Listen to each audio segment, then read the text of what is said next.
The forest doesn't care if you're dying. Eleanor Stevenson learned that truth as she stumbled through the undergrowth, one arm clutched around her shattered ribs, the other cradling a tiny wolf cub against her chest. Blood soaked through her torn shirt, hers, not the pup's. Thank the gods, and every breath felt like swallowing broken glass. But she kept moving. Behind her, the snarls grew closer. Louder. More frenzied. 3 rogues, maybe 4. She'd stopped counting after the first one's claws had ripped through her side. The cub whimpered, and Eleanor pressed her lips to his tiny head, her voice barely a rasp. Shh, baby. Almost there.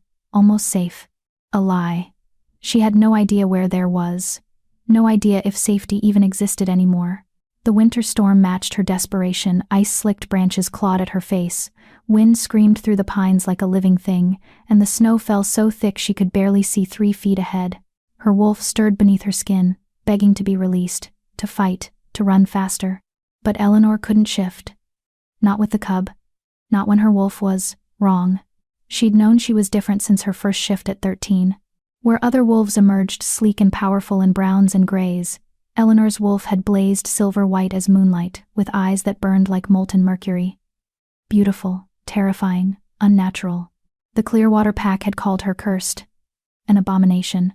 They'd tolerated her because her parents had been loyal, because she'd kept her head down, because she'd made herself small and useful and invisible. Until tonight. Until she'd found this cub abandoned in the snow, his mother's body cooling beside him, throat torn out by rogues. Until she'd scooped him up without thinking, and the rogues had caught her scent. Until she'd made the choice that damned her. She'd chosen the innocent over her own survival. Her foot caught on a root, and she went down hard. Pain exploded through her ribs, white-hot, blinding. The cub tumbled from her arms, landing in the snow with a frightened yelp. No. Eleanor reached for him, but her body wouldn't cooperate. Blood pooled beneath her, turning the pristine snow crimson. Her vision swam. The rogues burst through the trees. 4 of them. Shifted. Eyes wild with bloodlust and something worse, hunger. Not for food. For destruction. The largest one, a mangy gray wolf with half his ear missing, stalked toward the cub, his lips peeled back, revealing yellow fangs. Something inside Eleanor snapped. Not her body that was already broken. Not her spirit that had fractured years ago when her pack had looked at her like she was a monster. No. This was deeper. Older. A power that had slumbered in her bones since birth, waiting for the moment she had nothing left to lose. Don't touch him. Her voice came out wrong, layered, resonant, like thunder rolling across mountains. Silver light exploded from her skin. The rogues skidded back, snarling in confusion. Eleanor didn't understand it either. She could feel the power crackling through her veins like liquid starlight, burning away the pain, the fear, everything except one singular purpose: protect the innocent. She dragged herself to her knees, placing her body between the rogues and the cub. Her hands hit the snow, and where her palms touched, silver flames erupted, cold fire that didn't burn but pulsed with ancient energy. What the hell? One of the rogues shifted back to human form. A scarred man with wild eyes. She's one of them. One of the marked. Impossible. The gray wolf snarled, also shifting. They're extinct. Dead for 200 years. Does she look dead to you? Eleanor had no idea what they were talking about. The marked? She'd never heard that term. But the power flooding through her felt both foreign and familiar, like remembering a dream from childhood.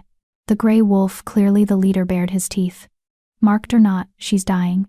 Kill her. Take the cub. The Alpha King will pay good money for Blackwater bloodline. Alpha King? Eleanor's heart lurched. The cub wasn't just any wolf. He was royalty. And she'd just signed her death warrant saving him. The rogues advanced as one, confident now that her moment of power had faded. And they were right. The silver flames sputtered and died, leaving Eleanor gasping, her body remembering every wound, every broken bone. She had nothing left. No strength. No magic. No hope. But she had her choice. Eleanor spread her arms wide, making herself as large as possible, shielding the cub completely. You'll have to go through me.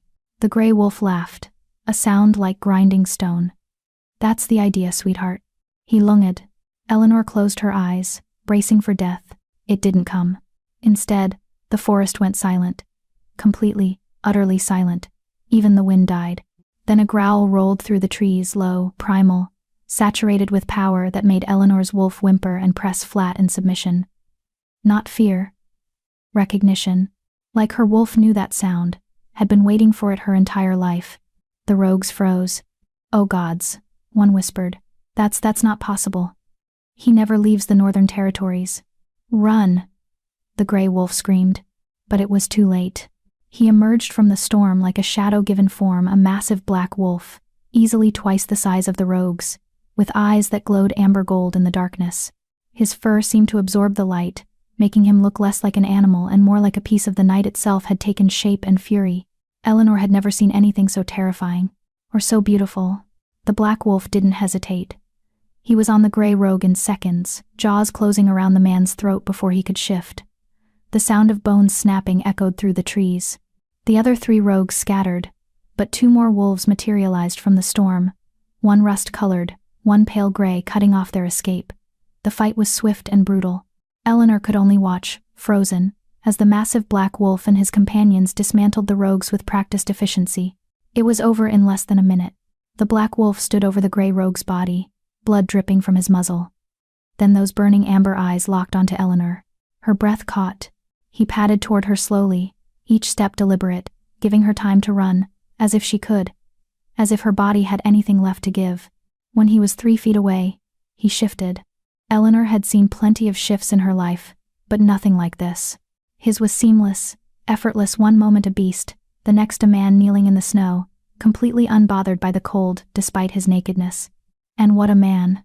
He was built like violence, barely contained broad shoulders, muscled arms covered in scars, a face too sharp to be handsome but compelling in its intensity.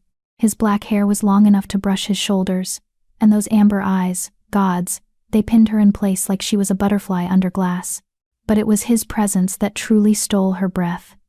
Power radiated from him like heat from a forge, not the wild, chaotic energy of the rogues, but something controlled, ancient, absolute.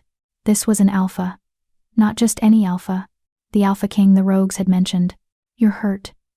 His voice was deep, rough, edged with something Eleanor couldn't identify. Concern? Anger? Both? She tried to speak, but only managed a weak cough that brought blood to her lips. His jaw tightened. "Javier, shift. Give me your shirt." One of the other wolves, the rust-colored one, shifted into a lean man with kind eyes and immediately stripped off the shirt that had appeared with his shift. Alpha King took it without looking and moved closer to Eleanor. "I'm going to touch you," he said quietly. "To stop the bleeding, don't fight me." Eleanor wanted to laugh. Fight him? She could barely keep her eyes open. He pressed the shirt to her side, and she hissed at the pressure. His hands were surprisingly gentle for someone who'd just ripped out a man's throat. "The cub," Eleanor gasped. "Is he safe?" Alpha King's eyes flicked to where the tiny wolf pup had curled into a ball, shivering but alive. "You protected him. Had to." The words came out slurred. "He's innocent. Just a baby." Something flickered across the Alpha King's face, surprise. Maybe. Or recognition. "Do you know who he is? Does it matter?" Eleanor's vision was graying at the edges. "He needed help. That's all I needed to know. You were willing to die for a stranger's child. Better than living as a coward." Eleanor tried to focus on his face, but everything was getting fuzzy. "Besides, already dead. Clearwater Pack. They'll kill me for this. For the power. For being wrong." "You're not wrong." His voice dropped, became almost tender. "You're marked. One of the ancient bloodline. I thought your line was extinct." "Don't know what that means." Eleanor's head lolled forward. "Don't care. Just promise me the cub lives. Please." Strong hands cupped her face, lifting her head. Alpha King's amber eyes burned into hers, and for a moment, Eleanor forgot about the pain, the cold, the fact that she was dying in the snow. "Look at me," he commanded, and Eleanor couldn't have looked away if she tried. "You're not dying tonight. Do you understand? I won't allow it. Not your choice. Everything in these territories is my choice. And I choose you living." His thumb brushed across her cheek, wiping away blood or tears, she wasn't sure which. "You're brave. Foolish, but brave. The world needs more wolves willing to protect the innocent at any cost." "Why do you care?" The question came out barely a whisper. His answer made no sense. Because I've been looking for you for 3 years. Before Eleanor could process that impossible statement, he lifted her into his arms like she weighed nothing. The movement jostled her broken ribs, and she cried out, I know. I'm sorry. But we need to move. More rogues might come. He looked at his companions. Javier, carry the pup. Glenn, scout ahead. We're taking them to Blackridge. Your Majesty, the pale gray wolf now, a silver-haired man said carefully. The council won't approve bringing an unknown wolf to. I don't recall asking for approval. Alpha King's voice went cold. Absolute. She saved my nephew's life. She bleeds for my bloodline. That makes her mine to protect. Anyone who objects can take it up with me personally. The weight of that declaration settled over Eleanor like a blanket. His to protect. His. She should have been terrified. Should have questioned what that meant, what he wanted, why he claimed to have been searching for her. But consciousness was slipping away, dragging her down into darkness, and all Eleanor could think was that his arms felt safe, that for the first time in her life, someone had called her brave instead of cursed. That maybe, just maybe, she wasn't going to die alone in the snow after all. Stay with me, Alpha King murmured against her hair as he carried her through the storm. Just a little longer. I've got you. And before the darkness claimed her completely, Eleanor did something she hadn't done in years. She believed him. The world came back in pieces. First, warmth. Real warmth, not the hypothermic numbness of dying in snow. Eleanor could feel it seeping into her bones, chasing away the cold that had become so familiar she'd forgotten what comfort felt like. Second, softness. She was lying on something that wasn't frozen, ground a bed. Maybe, with blankets that smelled like pine and wood smoke and something else. Something wild and masculine that made her wolf stir with interest. Third, pain. Oh gods, the pain. Her ribs were on fire. Her side felt like someone had filleted her open. And every muscle in her body screamed in protest when she tried to move. Don't. A hand pressed gently on her shoulder, not restraining, just steadying. You'll tear the stitches. Eleanor's eyes flew open. She was in a bedroom large, rustic, with exposed wooden beams and a stone fireplace crackling with flames. Warm light pooled across hand-carved furniture and thick furs. Through a massive window, she could see snow still falling, but here, she was safe, warm, protected. And sitting in a chair beside her bed, watching her with those impossible amber eyes, was the Alpha King. He dressed black shirt, dark pants, boots, but somehow looked even more dangerous clothed than he had naked in the snow. His presence filled the room, made it feel smaller, made Eleanor hyper-aware of how vulnerable she was. The cub? Her voice came out hoarse, raspy. Sleeping. Javier's mate is looking after him. Alpha King leaned forward, elbows on his knees. He's unharmed, thanks to you. A few bruises, mild hypothermia, but he'll recover fully. Relief flooded through Eleanor so intensely that tears pricked her eyes. Good. That's good. You nearly died saving him. He's a child. He's not your child. Doesn't matter. Eleanor met his gaze steadily, despite the vulnerability of being in his bed, in his territory, at his mercy. Would you have left him to die? Something like respect flickered across his face. No. Then you understand. A long silence stretched between them. Alpha King studied her like she was a puzzle he was trying to solve, his eyes tracking over her face with an intensity that made Eleanor want to squirm. Or maybe lean closer. She wasn't sure which instinct was more dangerous. What's your name? He finally asked. Eleanor. Eleanor Stevenson. Eleanor. He said it slowly, like he was tasting the syllables. I'm Russ Mercer, Alpha King of the Northern Territories, leader of Blackridge Pack. Russ. The name fit him strong, simple, solid as stone. Where am I? My home. The main house in Blackridge Territory. He gestured vaguely toward the window. About 40 miles from where I found you. 40 miles from Clearwater Lands. 40 miles from everything she'd known. Everyone who'd rejected her. They'll come for me, Eleanor said quietly. My pack. They'll want me back too. She stopped, unsure how much to reveal. To punish you? Russ's voice went flat, dangerous. For having the audacity to be powerful? Eleanor flinched. How did you? I saw it. The silver flames. The ancient power. He leaned back, but his eyes never left hers. You're marked, Eleanor. One of the Silver Moon bloodline. I'd recognize that power anywhere. I don't know what that means. It means you're descended from the original wolves, the ones who walked between worlds, who could call on the moon's power directly. They were the first alphas, the most powerful beings in our history. Russ's voice took on an edge of reverence. And they were hunted to extinction 2 centuries ago by wolves who feared their power. The words hit Eleanor like a physical blow. Extinct? Or so everyone believed. His amber eyes burned into hers. Until 3 years ago, when I felt a pulse of silvermoon power during the winter solstice. Distant, untrained, but unmistakable. I've been searching every territory, following every rumor, trying to find the source. Why? The question hung in the air between them, heavy with implications Eleanor wasn't ready to examine. Russ stood abruptly, moving to the fireplace. The flames cast his profile in sharp relief, the strong line of his jaw, the scar that cut through his left eyebrow, the tension in his shoulders.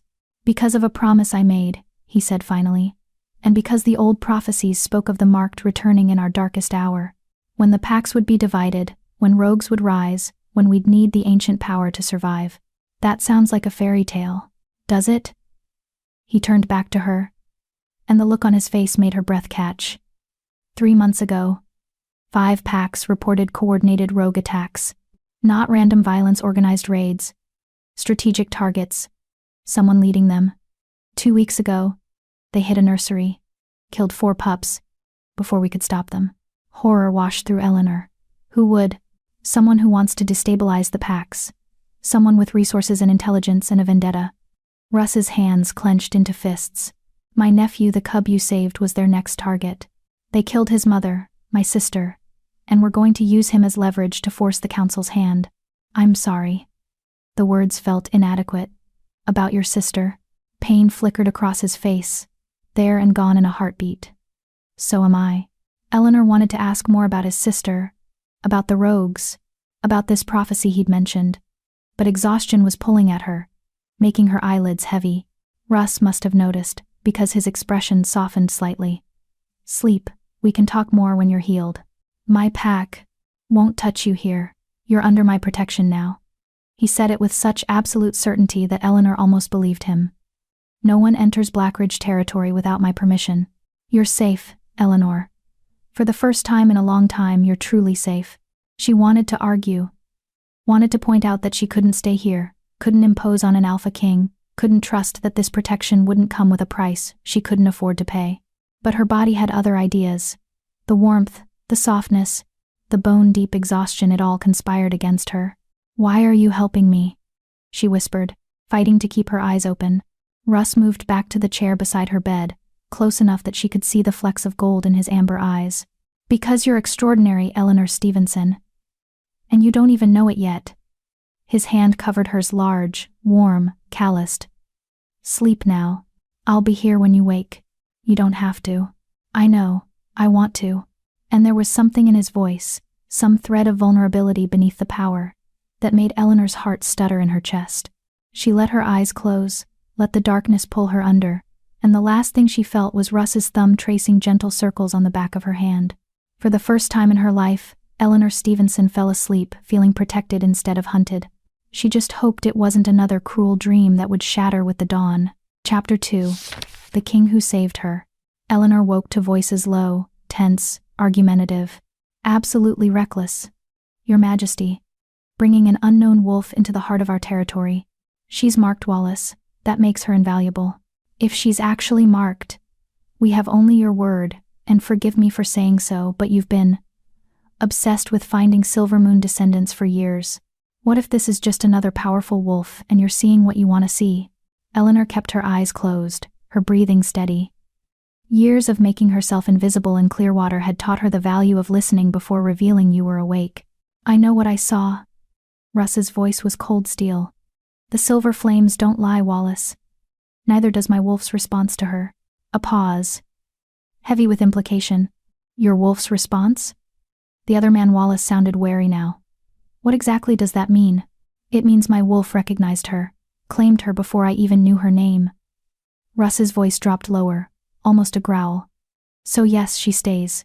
Under my protection. Non-negotiable. The council will demand answers. They'll want her tested, questioned, possibly. The council will do exactly as I say. or they can challenge me for the title. The threat in those words was unmistakable. Are we clear? Crystal, Your Majesty. Footsteps retreated, a door closed, then silence. Eleanor counted to 30 before risking opening her eyes. Russ stood at the window, his back to her, tension radiating from every line of his body. Dawnlight filtered through the glass, catching in his black hair, turning it almost blue. He'd rolled up his shirt sleeves, revealing forearms corded with muscle, and marked with scars the kind that came from battle, from survival, from a life lived on the edge of violence. You can stop pretending to be asleep now, he said without turning around. Eleanor's cheeks heated. How did you? Your heartbeat changed. And your breathing. He glanced over his shoulder, a slight smile playing at his lips. I'm an alpha king, Eleanor. I notice things. She pushed herself up to sitting, wincing as her ribs protested. Someone had changed her clothes. She now wore a soft cotton shirt that was far too large, probably Russ's, and her wounds had been carefully bandaged. How long was I asleep? 16 hours. The healer said you'd need at least 3 days of rest to recover fully. He turned to face her, leaning against the windowsill. But knowing what I've learned about you, I suspect you'll try to leave within 24 hours. I shouldn't be here. Where should you be? Back with the pack that called you cursed.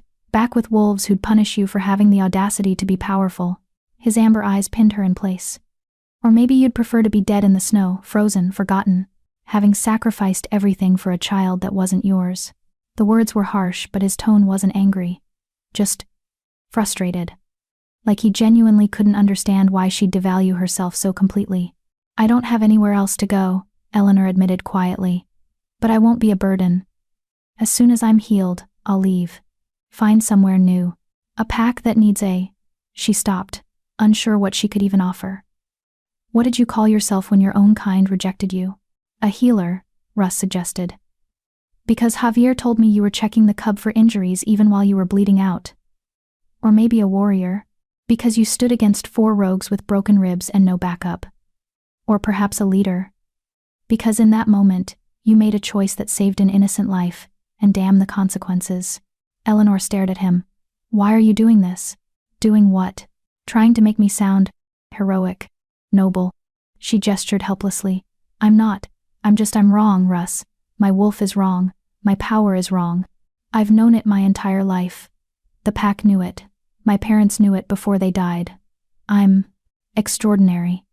He crossed the room in 3 long strides, sitting on the edge of her bed, close enough that she could smell him pine and snow, and something wild that made her wolf perk up with interest. Say it, Eleanor. I'm extraordinary. I can't. Say it. His hand cupped her chin, gentle but insistent, tilting her face up to meet his eyes. Because I'm tired of watching you shrink yourself. Tired of hearing you apologize for existing.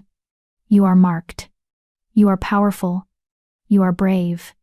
And you are exactly what this world needs, even if you don't believe it yet.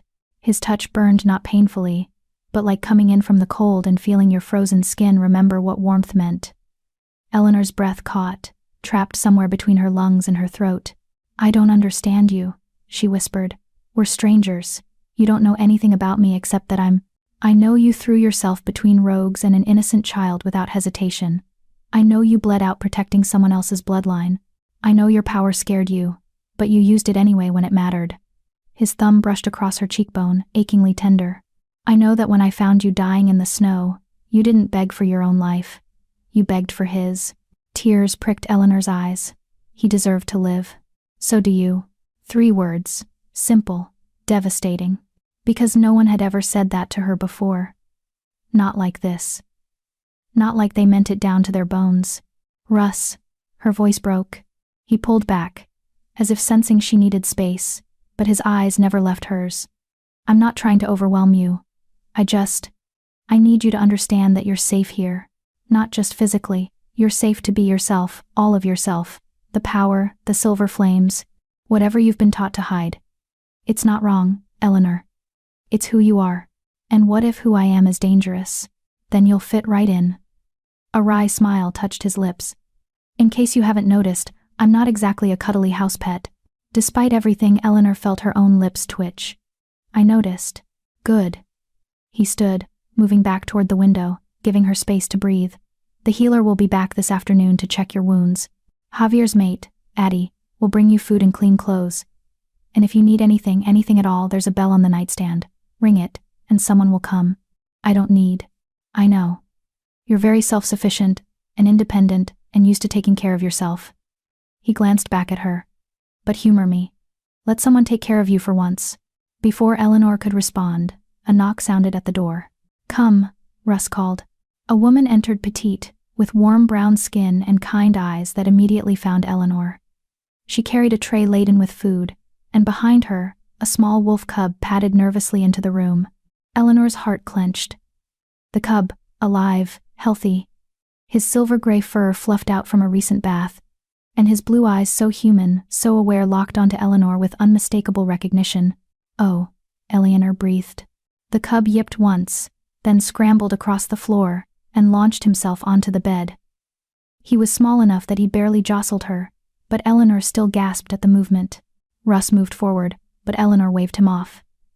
The cub was licking her hand frantically, whimpering, trying to burrow under her arm.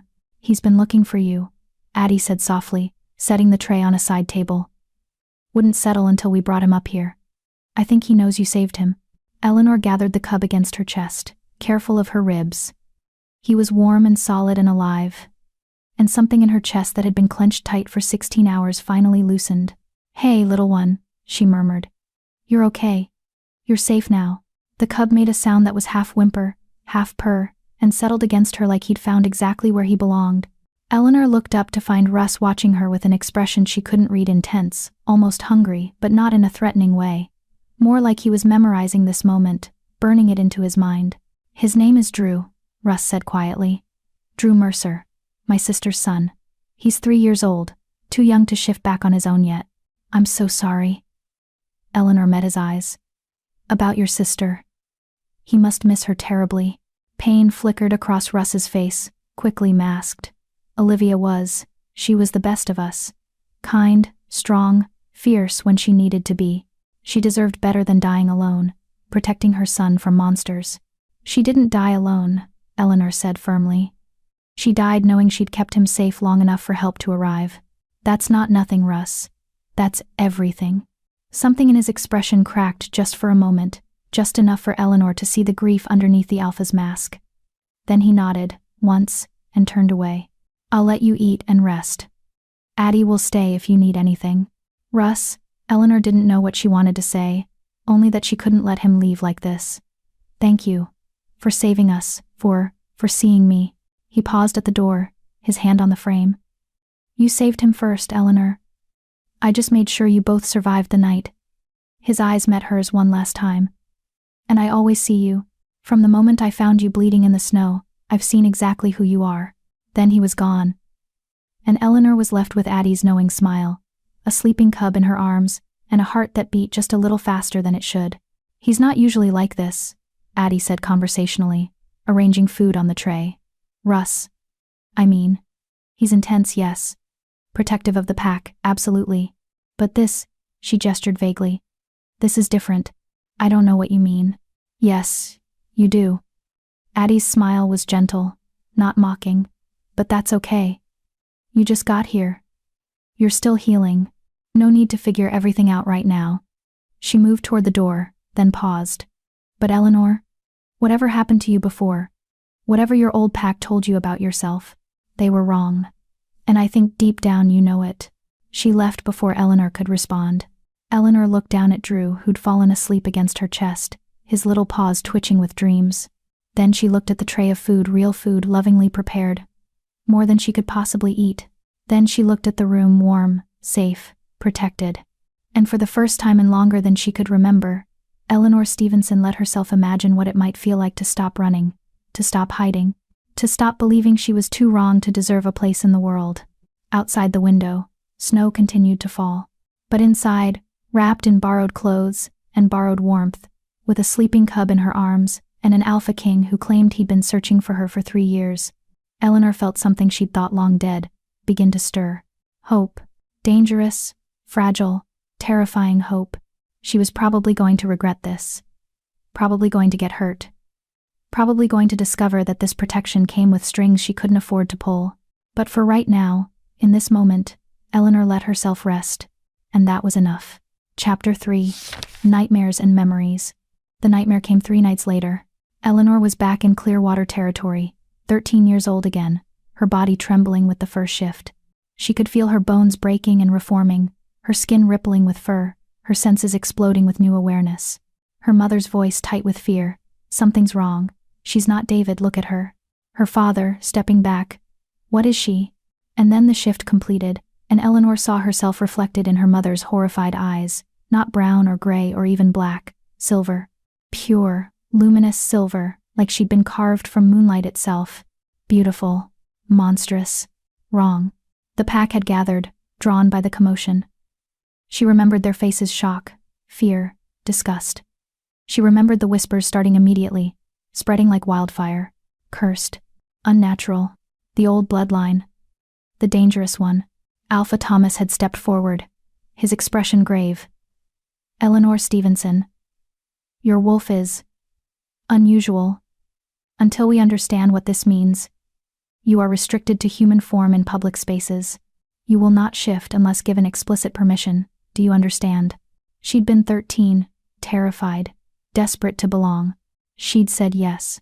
She'd said yes for 12 years. In the dream, the memory shifted, became darker.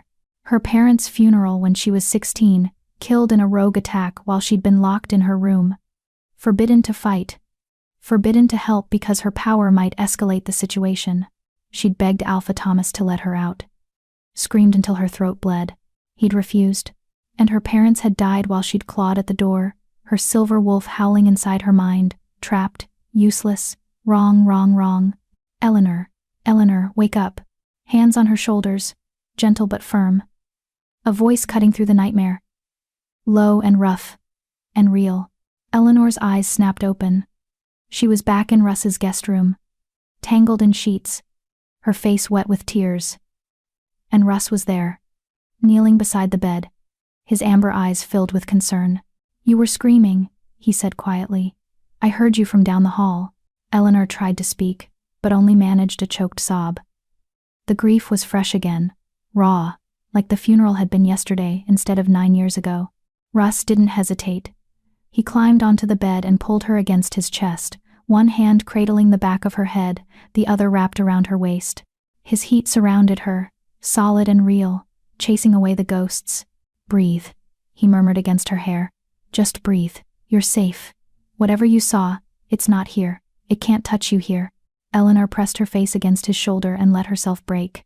All the years of holding it together, of making herself small, of swallowing her grief and her rage and her loneliness, it all came pouring out in harsh, ugly sobs that shook her entire body. And Russ held her through it. Didn't tell her to calm down, didn't try to fix it, didn't make her feel weak for falling apart. He just held her. Like she was precious. Like her pain mattered. When the storm finally passed, leaving Eleanor exhausted and hollow, she realized Drew had joined them. The cub pressed against her side, whimpering softly in sympathy. "Sorry," Eleanor rasped. "I didn't mean to wake everyone." "Don't apologize." Russ's hand moved in slow circles on her back. "Want to talk about it?" She should say no. Should pull away, rebuild her walls, go back to being the self-sufficient woman who didn't need anyone. But she was so tired of carrying it alone. "My parents," she heard herself say. "I dreamed about my parents. About the day they died." Russ's arms tightened fractionally. "How old were you?" 16. Eleanor's voice sounded distant, disconnected. "Rogues attacked during the autumn gathering. My father was a warrior. My mother was a healer. They both fought, trying to protect the pack. And I was locked in my room, forbidden to help, because Alpha Thomas thought my power would make things worse." "Locked?" Russ's voice went dangerously quiet. "He imprisoned you during an attack?" "He said it was for my own protection, that I was too young, too inexperienced, too unpredictable." Eleanor pulled back enough to look at him. "He said if I shifted, if I used my power, I might hurt pack members. That I couldn't control it. That I was dangerous." "Were you? Dangerous?" "I don't know. I never got the chance to find out." Bitter laughter escaped her. "I spent 12 years in Clearwater Pack, being told I was a threat, being watched, restricted, controlled. Every time my wolf pushed to the surface, I had to shove her down. Every time I felt my power rising, I had to suppress it. Because good wolves don't glow silver. Good wolves don't call fire from their hands. Good wolves don't. Good wolves don't what, Eleanor? Russ's thumb brushed away a tear she hadn't realized had fallen. Don't protect innocent children? Don't stand against overwhelming odds? Don't sacrifice themselves for strangers? Don't exist. The words came out broken. My parents loved me, I think. But they were afraid of me too. I could see it in their eyes every time I shifted. They tried to hide it, but I knew. And after they died, there was no one left who even tried to pretend I belonged. Russ was quiet for a long moment, his hands still moving in those soothing circles on her back. When he finally spoke, his voice was rough with emotion. My father was afraid of me too. Eleanor looked up, startled. Russ's expression was distant, focused on some memory only he could see. I was born during a blood moon rare, supposedly ominous. My wolf emerged when I was 11, 2 years earlier than normal. And when I shifted for the first time, I was already huge, powerful. My father, the previous Alpha King, looked at me like I was a threat to his throne. His jaw tightened. Turns out he was right to be afraid. I challenged him when I was 17 and won. You killed your own father? No. He yielded. Russ's eyes met hers. But he never forgave me for being stronger than him. For being what he'd always wanted to be but couldn't. He lived another 3 years, bitter and angry, before a heart condition took him. And the last thing he ever said to me was, "You're too powerful to be trusted." Eleanor's heart clenched. Russ. So I understand, Eleanor, what it's like to have the people who should love you most look at you like you're a monster. What it's like to be afraid of your own strength because everyone around you says it's wrong. He cupped her face in both hands, his amber eyes burning into hers. But here's what I learned. The people who fear your power are usually the ones who know they could never match it. And their fear says everything about their weakness and nothing about your worth. That's easy to say when you're an Alpha King. When your power is respected, wanted, valued. Eleanor's voice broke. But I'm broken, Russ. My wolf doesn't feel right. My power scares me. And every time I think about letting it out, really letting it out, I remember Alpha Thomas's voice telling me I'd hurt people. That I was dangerous. You are dangerous. Russ's smile was fierce, proud. You should be dangerous. You have the blood of the original alphas running through your veins. Your power could probably level a city if you really tried. But dangerous doesn't mean evil, Eleanor. A blade is dangerous. Fire is dangerous. The ocean is dangerous. That doesn't make them wrong, it makes them powerful. And power is only as destructive or protective as the person wielding it. How can you be so sure I won't hurt someone? Because I saw you dying in the snow, and you used your last breath to beg for a child's life. His thumbs brushed across her cheekbones. Because Drew trusts you completely, and children always know. Because when your power erupted, it didn't lash out blindly. It created a barrier between the rogues and an innocent. That's not the action of someone who can't control their strength. That's instinct, Eleanor. Pure, protective instinct. Eleanor wanted to believe him. God's. She wanted to believe him so badly it hurt. What if I'm not who you think I am? She whispered. What if the prophecy is wrong, and I'm just a mistake? A wolf who should have died out with the rest of the marked? Then you're the most magnificent mistake I've ever seen. Russ leaned his forehead against hers, close enough that she could feel his breath on her lips. But I don't think you're a mistake. I think you're exactly what you're supposed to be. And I think Clearwater Pack did everything they could to kill your spirit because they knew if you ever truly believed in yourself, you'd be unstoppable. Drew yipped softly, as if in agreement.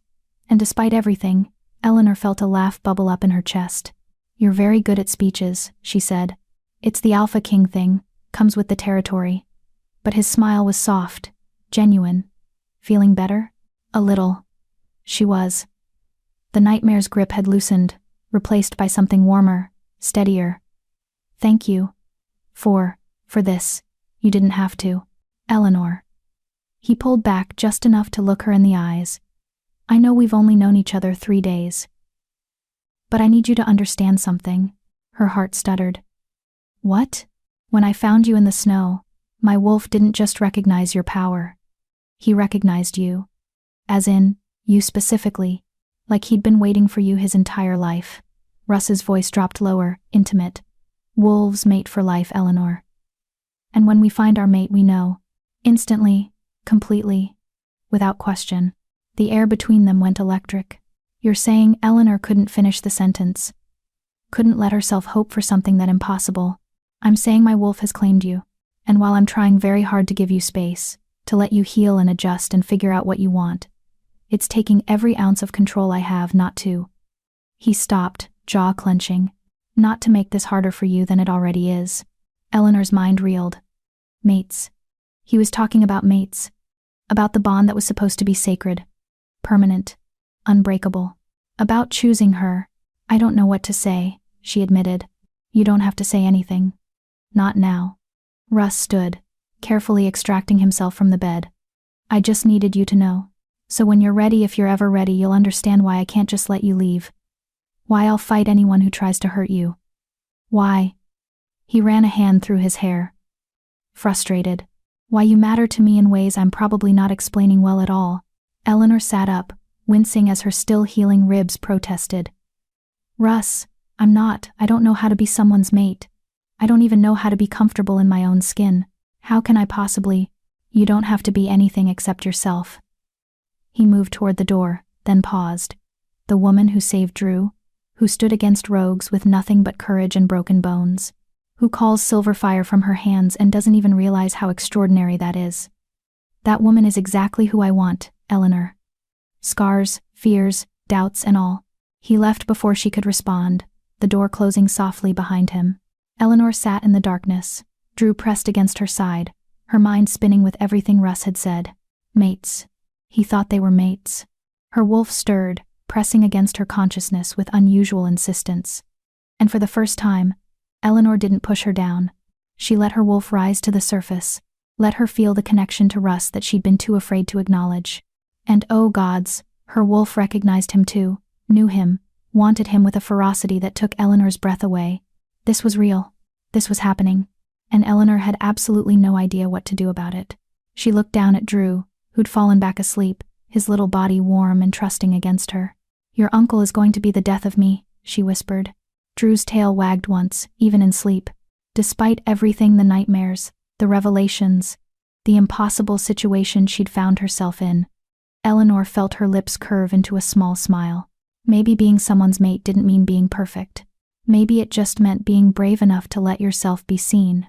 And Eleanor had faced down rogues, bled for a stranger's child, and survived a pack that had tried to break her spirit for 12 years.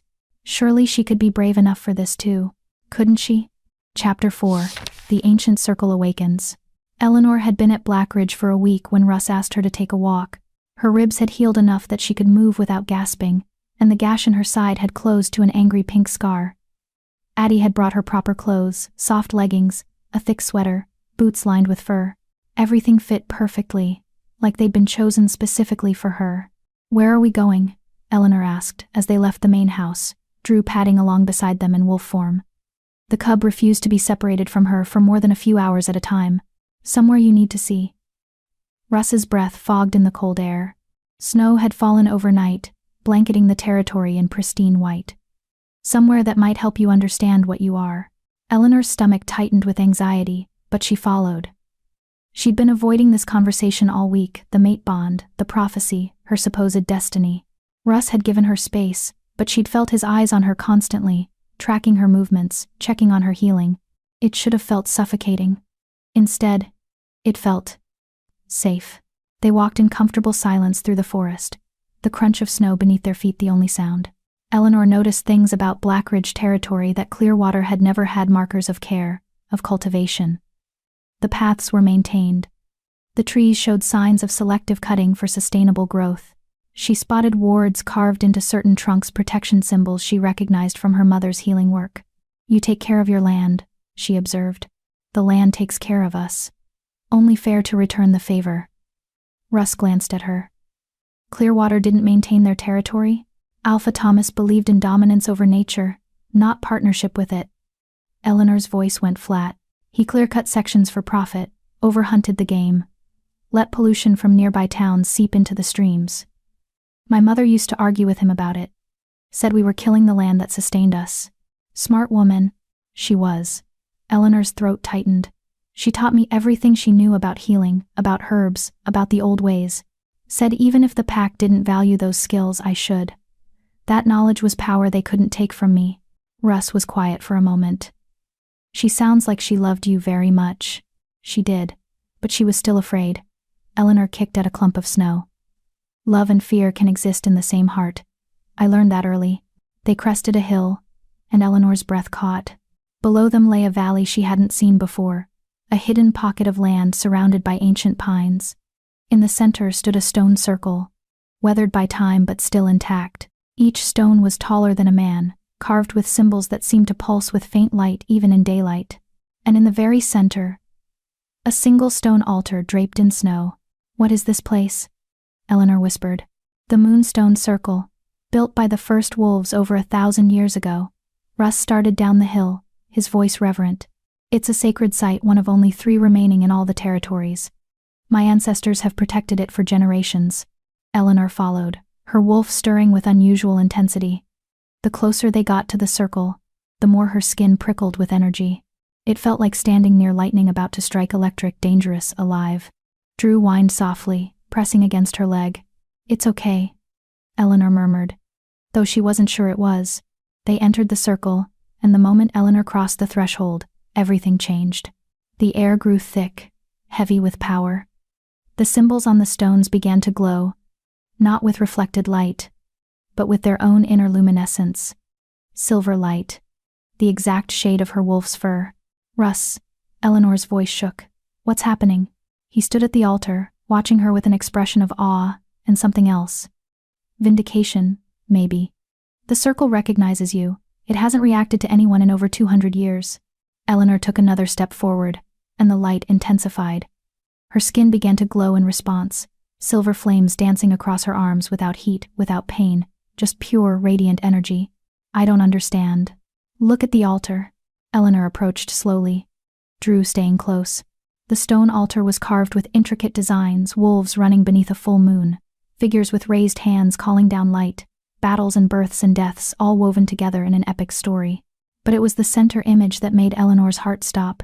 A woman stood with arms outstretched, silver flames pouring from her hands. Around her, the world was chaos, darkness, destruction, wolves falling. But where her light touched, the darkness retreated. Where her flames reached, life returned. And above her head, carved in script so old Eleanor could barely read it, "She who bridges the light and the dark shall restore balance when all seems lost." "The Silver Moon Prophecy," Russ said softly, coming to stand beside her. "Written by the first Alpha King 1,000 years ago. He foresaw a time when the packs would fall to darkness, when rogues would rise and wolves would forget the old ways. And he saw that one of the marked would return to save us." Eleanor's hands trembled. "That's not me. That can't be me. I'm just—" "You're marked. You have the silver flame. And you appeared exactly when the prophecy said you would, when darkness was rising, when innocents were dying, when we needed you most." "No." Eleanor stepped back, shaking her head. "This is insane. I didn't appear because of some prophecy. I appeared because I stumbled across a child being murdered and couldn't walk away. That's not destiny, that's just being decent. Is it?" Russ's amber eyes held hers. "Or did the universe put you exactly where you needed to be at exactly the right moment? You saved Drew. Drew is the last heir of the Blackridge bloodline. If he'd died, my line would have ended. The largest pack in the Northern Territories would have fallen into chaos. Which is exactly what whoever is organizing these rogue attacks wants." The pieces started clicking together in Eleanor's mind, a puzzle she didn't want to solve. "You think someone is trying to destabilize the packs? I know they are. 5 coordinated attacks in 3 months. Always targeting leaders, heirs, or sacred sites. Always trying to create chaos and fear." Russ's jaw tightened. "Someone wants us divided. Wants us too busy fighting each other to see the real threat." "What real threat?" "I don't know yet, but the prophecy mentions darkness rising." He gestured to the altar. "Not rogues. Not rival packs. Darkness. Something older. More dangerous. Something that our ancestors fought and sealed away." Eleanor's skin went cold despite the flames still dancing across her arms. "You think something ancient is waking up. I think something ancient has woken up. And it's using rogues as pawns to weaken us before it strikes." The implications were staggering. Eleanor looked at the carving again, at the woman standing against impossible odds, and felt the weight of expectation pressing down on her like a physical thing. "I can't be her," she said quietly. "I can't be this savior. I don't even know how to control my power, Russ. I spent 12 years suppressing it. What if I try to fight, and I fail? What if I hurt people?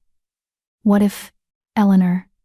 He took her hands, seemingly unbothered by the silver flames that wrapped around both of them. "You don't have to be perfect. You don't have to have all the answers. You just have to be willing to try. And if I'm not?" His smile was sad. "Then we'll face what's coming without the advantage," the prophecy promised. "And a lot of wolves will probably die." He squeezed her hands. "But I won't force you. This has to be your choice." Eleanor looked down at their joined hands, at the way his skin didn't burn in her flames, at the way the silver light seemed to wrap around him protectively rather than push him away. Her wolf surged forward with sudden intensity, and before Eleanor could stop her, a vision slammed into her consciousness. She saw herself standing in this very circle, but the stones were whole and gleaming. Wolves surrounded her, hundreds of them, maybe thousands. And facing them across a field of ash and bone was something massive. Something wrong. Something that shouldn't exist in the waking world. Shadow made manifest. Darkness given form. And Eleanor, the Eleanor in the vision, didn't flinch. She raised her hands, and silver flames erupted like a tidal wave, crashing against the darkness with the force of a hurricane. The vision shattered. Eleanor gasped, stumbling. Russ caught her immediately, his arms wrapping around her waist. "What happened? What did you see?" "I saw," Eleanor's voice shook. "I saw war. I saw something terrible coming. And I saw myself fighting it. Did you win?" "I don't know." The vision ended before. She looked up at him, fear and wonder warring in her chest. "Russ, what if this is real? What if I really am supposed to do this?" "Then you won't do it alone." His hand cupped her cheek. "I'll be beside you every step. My pack will support you. And we'll find others, wolves who still remember the old ways, who aren't afraid of power that's different." "Why?" The question burst out of her. "Why would you risk everything for me? For a prophecy that might not even be true? Because I've seen what you're capable of when you're terrified and bleeding and backed into a corner. I've seen your heart, Eleanor." His thumb brushed across her lips. "And because my wolf chose you before I even knew your name. Whether that's destiny or instinct, or just dumb luck. I don't care. I choose you. The prophecy is just confirmation of what I already knew." Eleanor's breath hitched. The mate bond thrummed between them, undeniable now in this sacred space. She could feel him, his determination, his fierce protective instinct, his absolute certainty that she was worth fighting for. And underneath it all, something deeper. Something that made her wolf whine with longing. Love. He was falling in love with her. Maybe already had. "I'm scared," she admitted. "Good. Fear means you understand the stakes." He leaned his forehead against hers. "But don't let fear make your choices. Let courage make them. Let the part of you that saved Drew, that stood against rogues, that survived 12 years of being told you were wrong, let her decide." Drew yipped, dancing around their feet. The cub's energy was infectious, joyful despite everything he'd lost. Eleanor looked at him, then at the altar, then at Russ's amber eyes burning with faith she didn't deserve but wanted desperately to earn. She thought about her mother, teaching her the old ways even when the pack mocked them. She thought about her father, who'd been afraid but had still told her stories about the original alphas, about wolves who could call down the moon's light. She thought about every time she'd made herself small, swallowed her power, pretended to be less than she was just to survive. And she thought about that moment in the snow, when she'd chosen to protect an innocent child and damn the consequences. That had been easy, instinctive, right. Maybe this could be too. "I don't know how to be what the prophecy wants," Eleanor said slowly. "But I know how to protect people. I know how to stand against evil, even when I'm terrified. And I know," she took a shaky breath, "I know I don't want anyone else to feel the way I felt growing up. Wrong. Unwanted. Afraid of their own strength." Russ's smile was brilliant, transforming his harsh features into something beautiful. "Then that's enough. We'll figure out the rest as we go. You make it sound simple." "It is simple. Not easy, but simple." He pulled her closer. "You're not alone anymore, Eleanor. You don't have to carry this by yourself." The silver flames pulsed brighter, responding to her emotions. And this time, Eleanor didn't try to suppress them. She let them burn, let them dance, let them fill the circle with light that had been absent for 2 centuries. The stones sang an actual sound, like crystal bells resonating with her power. Drew howled, his young voice joining the symphony. And Russ held her through it all. Unafraid. Unwavering. When the flames finally subsided, Eleanor felt different. Not more powerful, exactly, but more complete. Like pieces of herself she'd locked away had finally clicked back into place. "What happens now?" she asked. "Now we prepare. I'll call a council meeting, introduce you properly to the pack. We'll start training you to control your power, teaching you the old histories." Russ's expression grew serious. "And we'll get ready for whatever's coming. Because if that vision was true, we don't have much time." Eleanor nodded, fear and determination tangling in her chest. Okay. I'll try. That's all I ask." He pressed a kiss to her forehead, gentle and reverent. "Thank you, Eleanor. For being brave. For choosing to fight. For being exactly who you are." They stood in the ancient circle as snow began to fall again, soft and quiet. Drew curled up on the altar, already falling asleep, and Eleanor let herself lean into Russ's warmth, accepting the comfort she'd denied herself for so long. Somewhere in the forest, a raven cawed harsh, discordant. Eleanor's wolf bristled with sudden unease. Russ tensed, his eyes scanning the trees. "What is it?" "I don't know. But something's—" She couldn't finish the sentence. Because emerging from the forest, moving with predatory grace, were wolves, a dozen of them, maybe more. But these weren't rogues. These were Clearwater wolves. And leading them, his gray fur streaked with white, his eyes cold and calculating, was Alpha Thomas. He shifted as he approached the circle, his pack fanning out behind him. "Eleanor Stevenson. I believe you have something that belongs to me." Chapter 5. When the past comes calling. Eleanor's blood turned to ice. Alpha Thomas looked exactly as she remembered, tall, broad-shouldered, with silver hair and cold gray eyes that had never held warmth when they looked at her. He wore authority like a second skin, and behind him his wolves stood in perfect formation, obedient, controlled, terrified of disappointing him.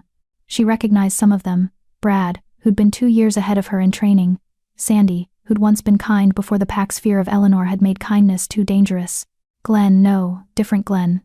This one younger, meaner. All of them watching her like she was prey. Russ moved in front of Eleanor immediately, his body a shield. "Alpha Thomas. You're a long way from Clearwater territory. And you're on my land without permission or invitation. My apologies, Alpha King." Thomas's tone was anything but apologetic. "But this is a pack matter. Eleanor is one of mine, and she left without proper release from her obligations. I'm simply here to collect what's mine and return home. I'm not yours." The words came out of Eleanor before she could stop them. "I was never yours. You made that abundantly clear for 12 years. Thomas's eyes narrowed. "You were under my protection. I was under your control. There's a difference." Eleanor stepped out from behind Russ, ignoring his low growl of warning. Her hands trembled, but she kept them at her sides.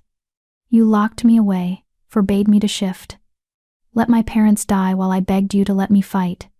You don't get to call that protection. I kept you safe. You kept yourself safe from me." Silver flames sparked at Eleanor's fingertips, involuntary, responding to her anger. "Because you knew if I ever learned to control my power, I'd be stronger than you, and you couldn't stand that." Thomas's face went red. "How dare you speak to me with such disrespect? She speaks truth. And truth doesn't require your permission." Russ's voice was cold steel. "Eleanor is under my protection now. She's made her choice to leave Clearwater, and unless you have a formal grievance to present to the Northern Council, this conversation is over. I have every right to reclaim a pack member who fled without." "Fled?" Eleanor's laugh was bitter. "I was bleeding out in the snow, saving your nephew from rogues you failed to stop. That's not fleeing. That's surviving." One of the Clearwater wolves, Sandy, shifted uncomfortably. "Good. Let them remember she'd nearly died protecting an innocent while they sat safe behind Thomas's walls." Thomas's jaw tightened. "The fact remains that you are bound by Clearwater law. Your law ended the moment she crossed into my territory." Russ took a step forward, and the temperature seemed to drop 10 degrees. "And even if it hadn't, she's marked. One of the Silver Moon bloodline. That makes her subject to ancient law, not pack law, which means she answers to the Council of Alphas, not to you. Eleanor saw calculation flash across Thomas's face. He'd known. Of course he'd known what she was. That's why he'd spent 12 years keeping her suppressed, controlled, afraid to use her power. The marked are extinct, Thomas said, but his voice lacked conviction. Clearly not. Russ gestured to Eleanor, to the stones still glowing faintly with silver light. The moonstone circle recognizes her. The prophecy recognizes her. And I recognize her. Your opinion on the matter is irrelevant. You would risk interpack conflict over one wolf? Thomas's eyes went hard. She's damaged goods, Mercer. Unstable. Dangerous. I spent years trying to teach her control, and she never learned. What makes you think you can succeed where I failed? Because I'm not trying to break her spirit. Russ's words were quiet, but they carried like thunder. I'm trying to help her remember she was never broken to begin with. Eleanor's throat tightened with emotion. No one had ever defended her like this. No one had ever stood between her and authority and said, no, you don't get to hurt her anymore. Thomas's expression darkened. I came here, offering peace, offering to take her back despite her disobedience. But if you insist on keeping her, I do, then you're declaring her a member of Blackridge Pack, which means any crimes she commits, any damage she causes, any instability she brings that falls on you. Thomas smiled, cold and calculating. Are you prepared for that responsibility, Alpha King? Absolutely. Russ didn't hesitate. Eleanor has my full protection and the full support of Blackridge Pack. If anyone has an issue with that, they can bring it to the Northern Council. But until then, she stays. And you leave. Now. The Clearwater Wolves shifted nervously. They'd come expecting to collect a wayward pack member, not to face down an Alpha King on his own territory. But Thomas wasn't done. Perhaps Eleanor should have a say in this. He looked past Russ, his gray eyes finding hers. After all, she's lived in Clearwater her entire life. She knows our ways, our traditions. She has history there, memories of her parents. Is she truly willing to throw all that away for a stranger who's known her for barely a week? The words hit their mark. Eleanor felt doubt creep in, cold and insidious. He was right, wasn't he? She'd known Russ for 7 days, 7 days against 25 years. What if this was just infatuation? What if the mate bond was making her irrational? What if she was making a terrible mistake? Eleanor. Russ's voice was soft, meant only for her. You don't have to decide anything right now. But know this, whatever you choose, I won't force you. If you want to go back to Clearwater, I'll let you go. But if you want to stay here, if you want to learn about your power and your heritage, if you want to be seen for who you really are, then stay. And I'll stand between you and anyone who tries to make you feel wrong again. Eleanor looked at Thomas. At the man who'd controlled her for 12 years, who'd let her parents die, who'd made her believe she was cursed. Then she looked at Russ. At the man who'd carried her broken body through a storm, who'd held her through nightmares, who looked at her silver flames like they were beautiful instead of terrifying. The choice should have been impossible. It was the easiest decision she'd ever made. I'm staying. Her voice came out stronger than she expected. I'm staying with Blackridge Pack. I'm staying with Russ. And I'm done letting you make me feel ashamed of what I am. Thomas's face went cold. You're making a mistake. Maybe. But it's my mistake to make. Eleanor stepped fully out from behind Russ, facing her former alpha directly. You don't own me. You never did. And I'm done pretending you have any power over my life. You ungrateful. Careful. Russ's voice dropped to a growl. You're still on my territory. And insults directed at my pack members are insults directed at me. The tension ratcheted up another notch. Eleanor could see Thomas's wolves preparing to shift, could feel violence hovering in the air like a living thing. Drew whimpered from the altar, sensing danger. And that small sound, that frightened child's cry, made Eleanor's decision crystallize into absolute certainty. You want to know why I left? Eleanor's hands burst into silver flame, bright enough to make several Clearwater wolves stumble back. Because I'd rather die free than live as your prisoner. Because I'd rather risk everything with people who see my worth than spend another day with people who see only my flaws. Because when rogues were killing children, I fought to protect them. And what did you do? Nothing. You've done nothing except try to keep wolves like me small and scared and controllable. The flames spread up her arms. Not burning, just radiating pure power. The moonstone circle responded, the carved stones blazing with light. This is what I am. Eleanor's voice echoed with that strange layered quality she'd heard the night she saved Drew. I am marked. I am Silvermoon bloodline, and I am done apologizing for being powerful. So you can either accept that and leave peacefully, or you can challenge me here and now, and see exactly what 12 years of suppression looks like when it finally breaks free. The silence was absolute. Thomas stared at her like he was seeing her for the first time. Behind him, his wolves had gone completely still, torn between instinct to submit to obvious power and loyalty to their alpha. You've changed, Thomas said finally. No. Eleanor's smile was sharp. I've just stopped pretending to be what you wanted me to be. For a long moment, Eleanor thought Thomas might actually challenge her. She could see the calculation in his eyes, the wounded pride, the fury at losing control. But he was also a survivor. And survivors knew when they were outmatched. This isn't over. Thomas shifted back to wolf form, his pack following suit. The council will hear about this. About an alpha king harboring a dangerous wolf, making claims about extinct bloodlines, disrupting pack hierarchy. Let them hear. Russ's smile was all teeth. I look forward to explaining to the council how you suppressed and abused one of the marked for over a decade. I'm sure they'll find that fascinating. Thomas's wolf snarled. But he was already backing away. He'd lost this confrontation. And they both knew it. The Clearwater wolves melted back into the forest, their retreat swift and silent. Only Sandy paused at the tree line, shifting back for just a moment. Eleanor, she called. I'm sorry. For not being braver. For not speaking up. I'm glad you got out. Then she was gone, leaving Eleanor staring after her with tears burning in her eyes.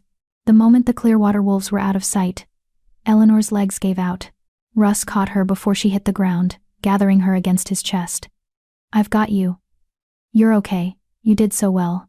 I can't believe I just… Eleanor's voice shook. I threatened an alpha. I could have started a war. What if… You stood your ground, you claimed your power, you chose yourself. Russ pulled back enough to look at her face. And you were magnificent. I was terrified. Courage isn't the absence of fear, Eleanor. It's acting despite it. His thumb brushed away a tear she hadn't realized had fallen. And you just told your abuser that he has no power over you anymore. That's not nothing. That's everything. Drew scrambled down from the altar and pressed against Eleanor's side, whining softly. She wrapped an arm around him, drawing comfort from his small, solid presence. What happens now? She asked. Thomas will go to the council. He'll try to turn them against me. Against you. Let him try. Russ's voice was grim. The council knows me. They know I don't make claims lightly. And once they learn what Thomas did, how he suppressed one of the marked, how he let potential prophecy fulfillment slip through his fingers because of his own insecurities, they won't side with him. You can't be sure of that. No. But I can be sure that I'll fight for you.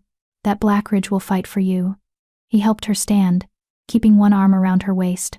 Come on. Let's get you back to the house. You need rest after all that power expenditure. They started back through the forest, Drew trailing behind them. Eleanor felt drained, hollowed out, like confronting Thomas had taken everything she had. But underneath the exhaustion, there was something else. Pride. She'd stood up to him. She'd claimed her power. She'd chosen herself. And she was still alive. Still standing. Still here. Russ? Eleanor said softly. Yeah? Thank you. For letting me handle that. For not taking over or trying to fight my battles for me. He smiled, pressing a kiss to her temple. You're perfectly capable of fighting your own battles, Eleanor. I'm just here to make sure you don't have to fight them alone. Something warm bloomed in Eleanor's chest, not the mate bond exactly, though that hummed between them constantly now. This was softer, deeper. This was trust. And maybe, just maybe, the beginnings of love. They were halfway home when Javier burst through the trees, his expression urgent. Your Majesty, we have a problem. Russ tensed. What kind of problem? 3 packs just sent formal petitions to the council. They're demanding an emergency session. Javier's eyes flicked to Eleanor, apologetic. They want to discuss the threat posed by an uncontrolled marked wolf operating in northern territories. Eleanor's stomach dropped. That was fast. Thomas must have sent word before he even confronted us. Russ's jaw tightened. He wanted backup in place. Clever bastard. When's the session? Eleanor asked. 3 days.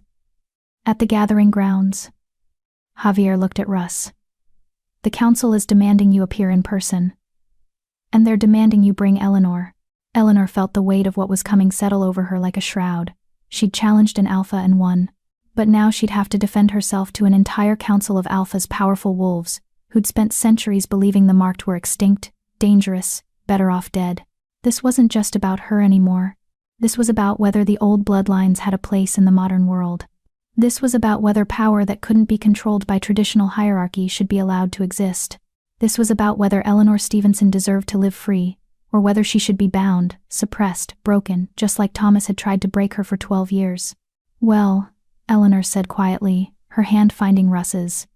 "I guess we have 3 days to prepare." Russ's grip tightened on hers. 3 days to prepare. And then we show them exactly what the market are capable of. Eleanor looked up at him, at the fierce determination in his amber eyes, and felt her own resolve crystallize.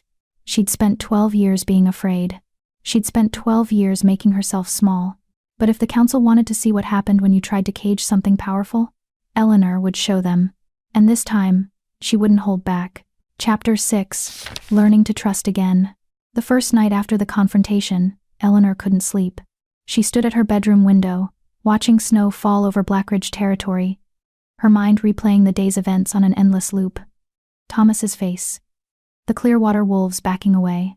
Her own voice, strong and certain, claiming her power. She'd been brave. But bravery in the moment was easy compared to facing what came next. 3 days until the council. 3 days to prepare for alphas who'd judge her, test her, possibly condemn her. A soft knock interrupted her spiraling thoughts. "Come in," Eleanor called, already knowing who it was. She could feel him through the mate bond, now a constant warm presence at the edge of her consciousness. Russ entered carrying 2 mugs. He'd changed into sleep pants and a loose shirt, his hair damp from a shower. Without the formal armor of alpha authority, he looked younger, more approachable, more dangerous to her heart. "Couldn't sleep either?" He offered her one of the mugs. "It's chamomile. Addie swears it helps." Eleanor accepted it gratefully, breathing in the steam. "Too much in my head. Want to talk about it?" Russ leaned against the window frame beside her, close enough that she could feel his warmth. "I keep thinking about Sandy, how she apologized." Eleanor's voice went soft. "She was kind to me once. When we were children. Then the pack's fear made her cruel. Or maybe not cruel, just absent. She stopped seeing me. Like I'd become invisible. Fear does that. Makes people choose safety over kindness." Russ took a sip of his tea. "I'm sorry you experienced that. Are you afraid of me?" The question came out before Eleanor could stop it. "Of my power? Of what I might become?" Russ turned to face her fully, his amber eyes intense. "Honestly? Always. I'm terrified." His admission shocked her. "But not of your power, Eleanor. I'm terrified of failing you. Of not being strong enough to protect you from what's coming. Of watching you get hurt because I wasn't fast enough, smart enough, ruthless enough." His hand came up to cup her cheek. "I'm terrified of losing you before I've even really had you." Eleanor's breath caught. "Russ, I know it's fast. I know we barely know each other in the conventional sense. But the mate bond doesn't lie, Eleanor. My wolf knows you. And every day I spend with you, I discover something new that makes me fall harder." His thumb brushed across her lips. "Like how you check on Drew every morning before you check on yourself. Or how you apologize to plants when you have to harvest them for medicine. Or how you hum when you think no one's listening." "I don't hum," Eleanor protested weakly. "You do, this soft, unconscious melody. I heard it yesterday when you were organizing the herb stores." His smile was tender. "It's beautiful. You're beautiful. And I'm terrified that one day you'll realize you could do better than a wolf who killed his way to a crown." Eleanor set down her mug and took his face in both hands. "You didn't kill your way anywhere. You earned your position through strength, yes, but also through caring for your pack, through making hard choices, through being the kind of alpha who'd risk political conflict to protect someone who needed help. You make it sound noble. It is noble." She held his gaze. "And I'm terrified too, Russ. I'm terrified of the mate bond, of destiny, of prophecies I don't understand. I'm terrified that I'll hurt you, or disappoint you, or fail when it matters most. But I'm more terrified of walking away, and never knowing what we could have been." Something blazed in his eyes, hope, hunger, barely leashed desire. "Eleanor, I want to try," she whispered. "I want to see where this goes. Not because of prophecy or duty or anything except, She took a shaky breath. Except that when I'm with you, I don't feel wrong. I feel like maybe, possibly, I could be exactly right. Russ leaned down slowly, giving her time to pull away. Can I kiss you? Eleanor's heart hammered against her ribs. Yes. His lips met hers soft and careful, like she was something precious that might shatter. Eleanor's eyes fluttered closed, and she leaned into him, one hand sliding into his hair. The kiss was gentle but thorough, tasting of chamomile and promise. Russ's hand settled on her waist, anchoring her, and the mate bond flared between them, not overwhelming, just right, like two puzzle pieces finally clicking into place. When they finally broke apart, both breathing hard, Eleanor felt dizzy with want and wonder. I've wanted to do that since the moment you threatened Alpha Thomas with silver flames, Russ murmured against her lips. Eleanor laughed, breathless. That's what did it for you? Threats of violence? Watching you claim your power? Watching you stand tall and fierce, and absolutely magnificent? His forehead pressed against hers. Yeah, that did it for me. They stood like that for a long moment, wrapped in each other, the world outside forgotten. Then Drew's small howl echoed from down the hall, probably another nightmare. Eleanor pulled back reluctantly. I should go to him, I know. Russ pressed one more kiss to her forehead. He needs you. Will you come with me? His smile was answer enough. They found Drew in his room, the nursery Russ had set up, with soft blankets and toys and a small bed shaped like a wolf den. The cub was pacing, whimpering, his little body trembling. Eleanor knelt immediately. Hey, little one, bad dreams? Drew yipped and launched himself at her, burrowing into her arms. She scooped him up, settling onto the floor with her back against the wall. Russ sat beside her, close enough that their shoulders touched. Your mama loved you so much, Eleanor murmured to Drew, stroking his fur. She fought so hard to keep you safe, and she'd be so proud of how brave you've been. Drew's whimpering quieted. His blue eyes, so heartbreakingly aware, looked up at her with absolute trust. You're going to grow up strong and kind, Eleanor continued, like your uncle. And when you're old enough, I'll teach you about your mama, about how fierce she was, how loving, how she gave everything to protect you. Russ's hand found Eleanor's, threading their fingers together.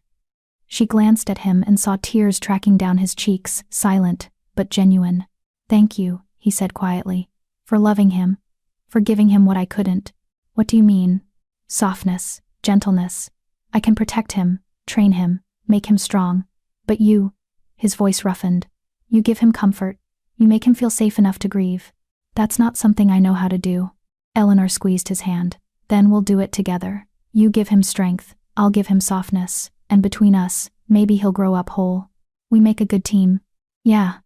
Eleanor smiled. We do. Drew had fallen asleep against her chest, his small body finally relaxed. Eleanor didn't want to move, didn't want to disturb this perfect moment, the three of them curled together like a real family. Tell me about your sister, she said softly. About Olivia. Russ was quiet for so long, Eleanor thought he might not answer. Then, she was 5 years younger than me, and from the moment she was born, she had this light about her, like joy was her default state. His smile was sad. Our father ignored her because she wasn't male, wasn't a potential heir, and our mother died when Olivia was 3. So I raised her, mostly, made sure she ate, trained her to fight, protected her from our father's moods. She was lucky to have you. I was lucky to have her. She reminded me that being powerful didn't mean being cruel, that strength could be gentle. He stared at Drew. When she told me she was pregnant, I was terrified, but she was so happy, Eleanor, so ready to be a mother. And when Drew was born, his voice broke. I'd never seen her more complete. Eleanor leaned her head on his shoulder, offering silent comfort. The rogues knew exactly when to strike, Russ continued. I was at a council meeting 3 territories away. Most of my warriors were with me. Olivia was alone with Drew and only 2 guards. She held them off for 20 minutes, giving Drew time to hide. By the time my wolves arrived, he couldn't finish. Didn't need to. I'm so sorry, Eleanor whispered. I should have been there. Should have protected her. You can't be everywhere, Russ. And she knew that. She knew the risks and she fought anyway because that's what mothers do. That's what love does. Eleanor turned to look at him. And now you're honoring her by raising her son, by loving him, by making sure he grows up knowing how much she sacrificed. That's not failure, that's love. Russ kissed her, then deeper this time, more desperate, like he needed her to chase away the ghosts. Eleanor kissed him back, pouring everything she felt into it. Comfort, understanding, acceptance, want. When they broke apart, both breathing hard, Drew made a small sound of protest at being jostled. "Sorry, little man," Russ murmured, stroking the cub's ears. They sat in comfortable silence, the three of them, until Eleanor's eyes grew heavy. "Stay," Russ said quietly. "Sleep here tonight. We'll keep the nightmares away together." Eleanor should have said no. Should have maintained some distance, some propriety. Instead she said, "Okay." Russ gathered Drew carefully and placed him in his small bed, tucking blankets around him. Then he stretched out on the floor beside Eleanor, pulling her against his chest. "This okay?" he asked. "Perfect." And it was. His arms around her, his heartbeat steady beneath her ear, the sound of Drew's soft breathing, all of it combined to create the safest she'd ever felt. "Eleanor?" Russ's voice was drowsy. When this is over, the council, the rogues, whatever's coming, I'm going to court you properly. Take you on dates, show you all the beautiful places in my territory, make you believe you deserve everything good this world has to offer." Eleanor's throat tightened with emotion. "I'd like that." "Good." He pressed a kiss to the top of her head. "Sleep now. I've got you." And surrounded by warmth and safety and the tentative beginnings of love, Eleanor finally slept. The next 2 days passed in a blur of preparation. Russ called in his most trusted advisors, Javier, his beta, Wallace, his second, and Addie, who apparently had a gift for political maneuvering. They strategized, debated, planned for every possible scenario the council might throw at them. But Russ also made time for Eleanor. Every morning, they trained. Not combat, not yet. First, she needed to learn control. "Your power responds to emotion," Russ explained as they stood in a clearing far from the main house. "Fear makes it explosive. Anger makes it destructive. But what does calm make it?" Eleanor closed her eyes, centering herself the way he'd taught her. She reached for her power, that silver flame that lived beneath her skin. And instead of shoving it down, she invited it up. Gently, carefully. Silver light bloomed across her palms, steady and controlled. "Good," Russ said. "Now hold it. Don't let it flare. Don't let it die. Just be with it." Eleanor held the flames, feeling their warmth, their potential. For the first time, they didn't feel foreign or frightening. They felt like coming home. "How does it feel?" Russ asked. "Like breathing." Eleanor opened her eyes, marveling at the light dancing across her hands. "Like this is what I was always meant to do." Russ's smile was proud. "Because it is. This isn't wrong, Eleanor. This is you. Whole, complete, powerful." They trained for hours, with Russ pushing her to explore her abilities. She learned she could shape the flames, control their intensity, even make them solid enough to form barriers or weapons. "The old texts say the marked could do incredible things," Russ said, watching her create a sword of silver fire. "Heal mortal wounds, speak to the moon itself, bridge the gap between life and death. You're just scratching the surface." Eleanor let the sword dissolve. "That's terrifying. That's extraordinary." He pulled her close. "And you're going to show the council exactly what extraordinary looks like." In the afternoons, Addie taught Eleanor about pack politics, about the council's dynamics, about which alphas to watch out for, and which might be sympathetic. "Alpha Craig Stevens from Riverside Pack lost his daughter to rogues last year," Addie explained. "He might be receptive to someone who can help stop the attacks. But Alpha Wilson Knapp from Ironwood is traditional, conservative. He'll see you as a threat to established order." "Great," Eleanor muttered. "Half will hate me on principle." "Not hate. Fear." Addie's expression was serious. "And fear can be overcome if you show them you're not the enemy, that you want the same things they want: safety, stability, peace." "Do I, though?" Eleanor asked. "Want those things? Don't you?" Eleanor thought about Drew's nightmares, about Sandy's apology, about every wolf who'd suffered because someone like Thomas chose control over compassion. "I want better than what we have," she said quietly. "I want a world where power isn't feared unless it's misused, where wolves like me don't have to hide or suppress themselves to survive, where children grow up safe and loved instead of terrorized by rogues and politics." Addie smiled. "Then tell them that," Show them you're not trying to overturn their world, you're trying to save it. In the evenings, Eleanor spent time with Drew. The cub was thriving, his grief still present but softening into something he could carry. He followed her everywhere, his small presence a constant reminder of why she was fighting, and at night she fell asleep in Russ's arms, their bond growing stronger with every shared breath, every whispered conversation, every stolen kiss. On the third night, their last before the council, Russ found her on the balcony outside her room. The moon was full, painting the snow silver. "Nervous?" he asked, joining her at the railing. "Terrified," Eleanor admitted. "What if I fail? What if I can't control my power in front of them? What if they decide I'm too dangerous and then I'll stand with you?" Russ turned her to face him, his hands framing her face. "Whatever happens tomorrow, you don't face it alone. I'll be beside you every step. And if they try to harm you, they'll have to go through me first. That's what I'm afraid of," Eleanor whispered. "I don't want you to sacrifice everything for me." "You're not a sacrifice, Eleanor. You're a choice. The easiest choice I've ever made." His thumb brushed across her lips. "I told you before my wolf chose you. But it's not just my wolf anymore, it's me, all of me. I'm falling in love with you, Eleanor Stevenson. Maybe I already have." Tears burned in Eleanor's eyes. "I don't know how to do this, how to be loved, how to accept that I might deserve it." "Then let me teach you." Russ kissed her forehead, her cheeks, the corner of her mouth. "Let me show you every day that you're worthy, that you're wanted, that you're exactly enough." Eleanor pulled him down into a kiss, deep, desperate, full of everything she couldn't say. The mate bond flared between them, so strong now it almost hurt. She could feel his love wrapping around her like a shield, his determination, his absolute certainty that they could face anything together. When they finally broke apart, both were trembling. "After the council," Russ said roughly. "After we've dealt with whatever comes, I want to complete the mate bond. Properly. Officially. I want you as my mate. My queen. My partner in all things." Eleanor's heart soared. "Yes. Yes? Yes to all of it. Yes to being your mate. Yes to facing the council. Yes to believing I might actually deserve this." She smiled through her tears. "Yes to you, Russ. Always yes to you." He swept her into his arms, spinning her around, his laugh pure joy. When he set her down, his eyes were blazing with happiness and heat.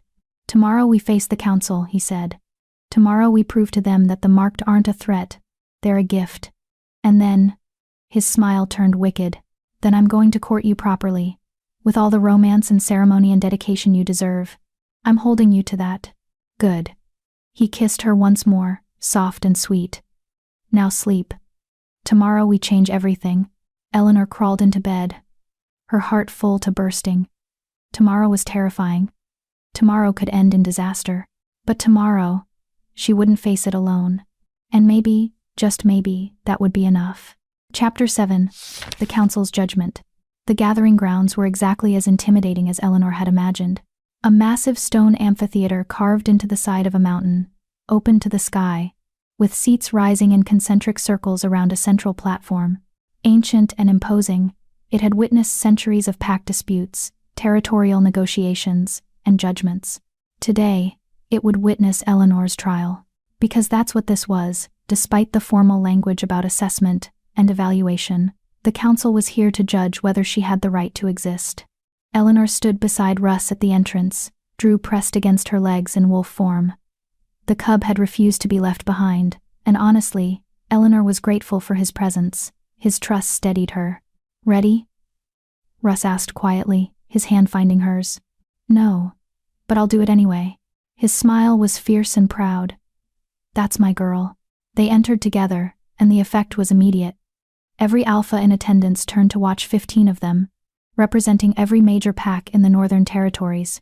Their collective power pressed against Eleanor's senses like a physical weight. Alpha Thomas sat in the front row, his expression smug. Beside him were two other alphas Eleanor didn't recognize, one massive and scarred, the other lean and cold-eyed. "That's Wilson Knapp," Russ murmured. "The one who looks like he swallowed something sour. And the big one is Edmund Snyder from Stoneclaw Pack. Both traditionalists. Both will side with Thomas." "Great." Eleanor squared her shoulders. "Anyone on our side?" "Craig Stevens." Russ nodded toward a middle-aged alpha with kind eyes and grief-lined face. "And possibly Julian Dixon from Clearbrook. He's practical above all else. If we can prove you're useful, he'll support us. They reached the central platform. Russ took his seat among the council members, leaving Eleanor standing alone in the center, exposed, vulnerable, on display. The head alpha, an ancient wolf named Spencer Hayes, rose to speak. His voice carried, despite his age, authoritative and absolute. We gather today to address a matter of grave importance. Alpha King Russ Mercer has made claims about Eleanor Stevenson, claims that she is one of the marked, descended from the Silvermoon bloodline thought extinct for 2 centuries. He has taken her into his pack and placed her under his protection. Spencer's eyes found Eleanor. Miss Stevenson, do you confirm these claims?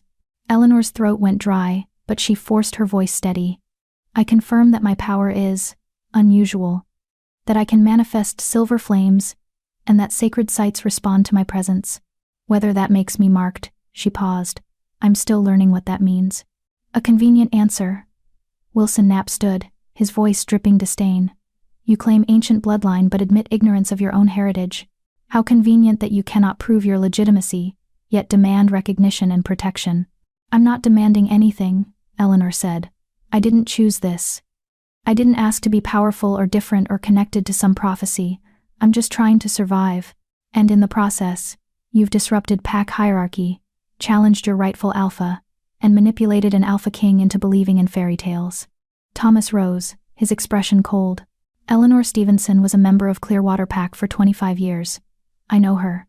I know her instability, her lack of control, her dangerous tendencies. The council deserves to hear the truth about what she is. Russ's hands clenched on his chair arms, but he remained seated. They'd agreed Eleanor had to fight this battle herself, or the council would dismiss her as Russ's puppet. Please, Alpha Thomas, Spencer said. Share your testimony. Thomas stepped onto the platform beside Eleanor. He moved like a predator, circling her slowly. Eleanor manifested her wolf at 13, 2 years early, which should have been our first warning. Her wolf was silver, a color that hasn't been seen since the marked were exterminated for good reason. He paused, letting that word exterminated hang in the air. The marked weren't wiped out because they were special. They were wiped out because they were unstable. Their power corrupted them, made them violent, unpredictable. They nearly destroyed all wolf packs before our ancestors had the courage to do what was necessary. Eleanor's blood ran cold. That's not the prophecy says they were healers, protectors. The prophecy is propaganda written by the marked themselves. Edmund Snyder stood now, his voice like grinding stone. I've studied the true histories, the accounts our ancestors kept hidden. The marked believed themselves gods. They enslaved lesser wolves, ruled through fear, and when they were challenged, they burned entire territories to ash. That's a lie, Eleanor protested. The Moonstone Circle recognizes me. Ancient sacred sites don't respond to evil. Or perhaps, Wilson said smoothly, the sites respond to power regardless of its wielder's intent. A blade doesn't care who holds it.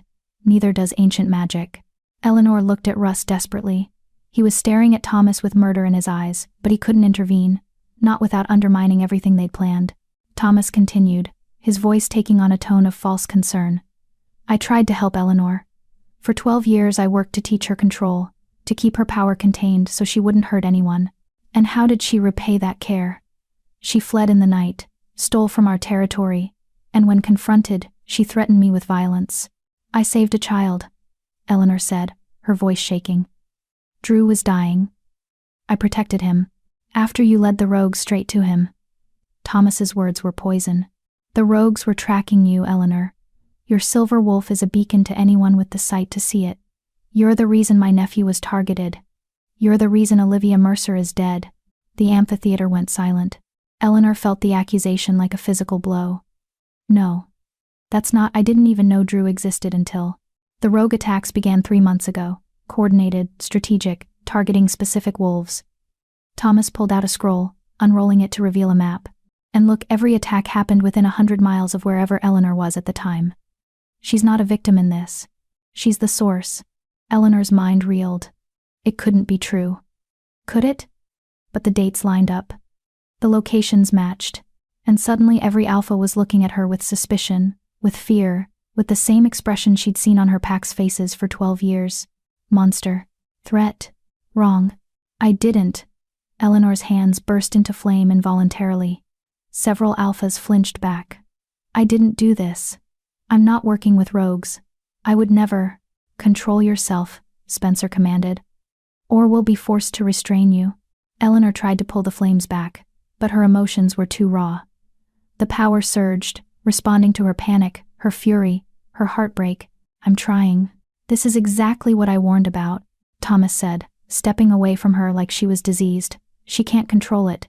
She's dangerous, and as long as she lives, she'll continue to draw darkness to our territories. That's enough. Russ stood, his voice cutting through the chaos. You're manipulating evidence to suit your narrative, Thomas. Eleanor saved Drew. I was there. I saw it. You saw what you wanted to see, Wilson said. You've been obsessed with finding the marked for years, Mercer. We all know it. And when this girl showed up with silver flames, you convinced yourself she was the answer to some prophecy. But look at her, she's one moment away from losing control completely. She's exactly what the old accounts warned about. Eleanor's vision blurred with tears. The flames were getting hotter now, climbing up her arms.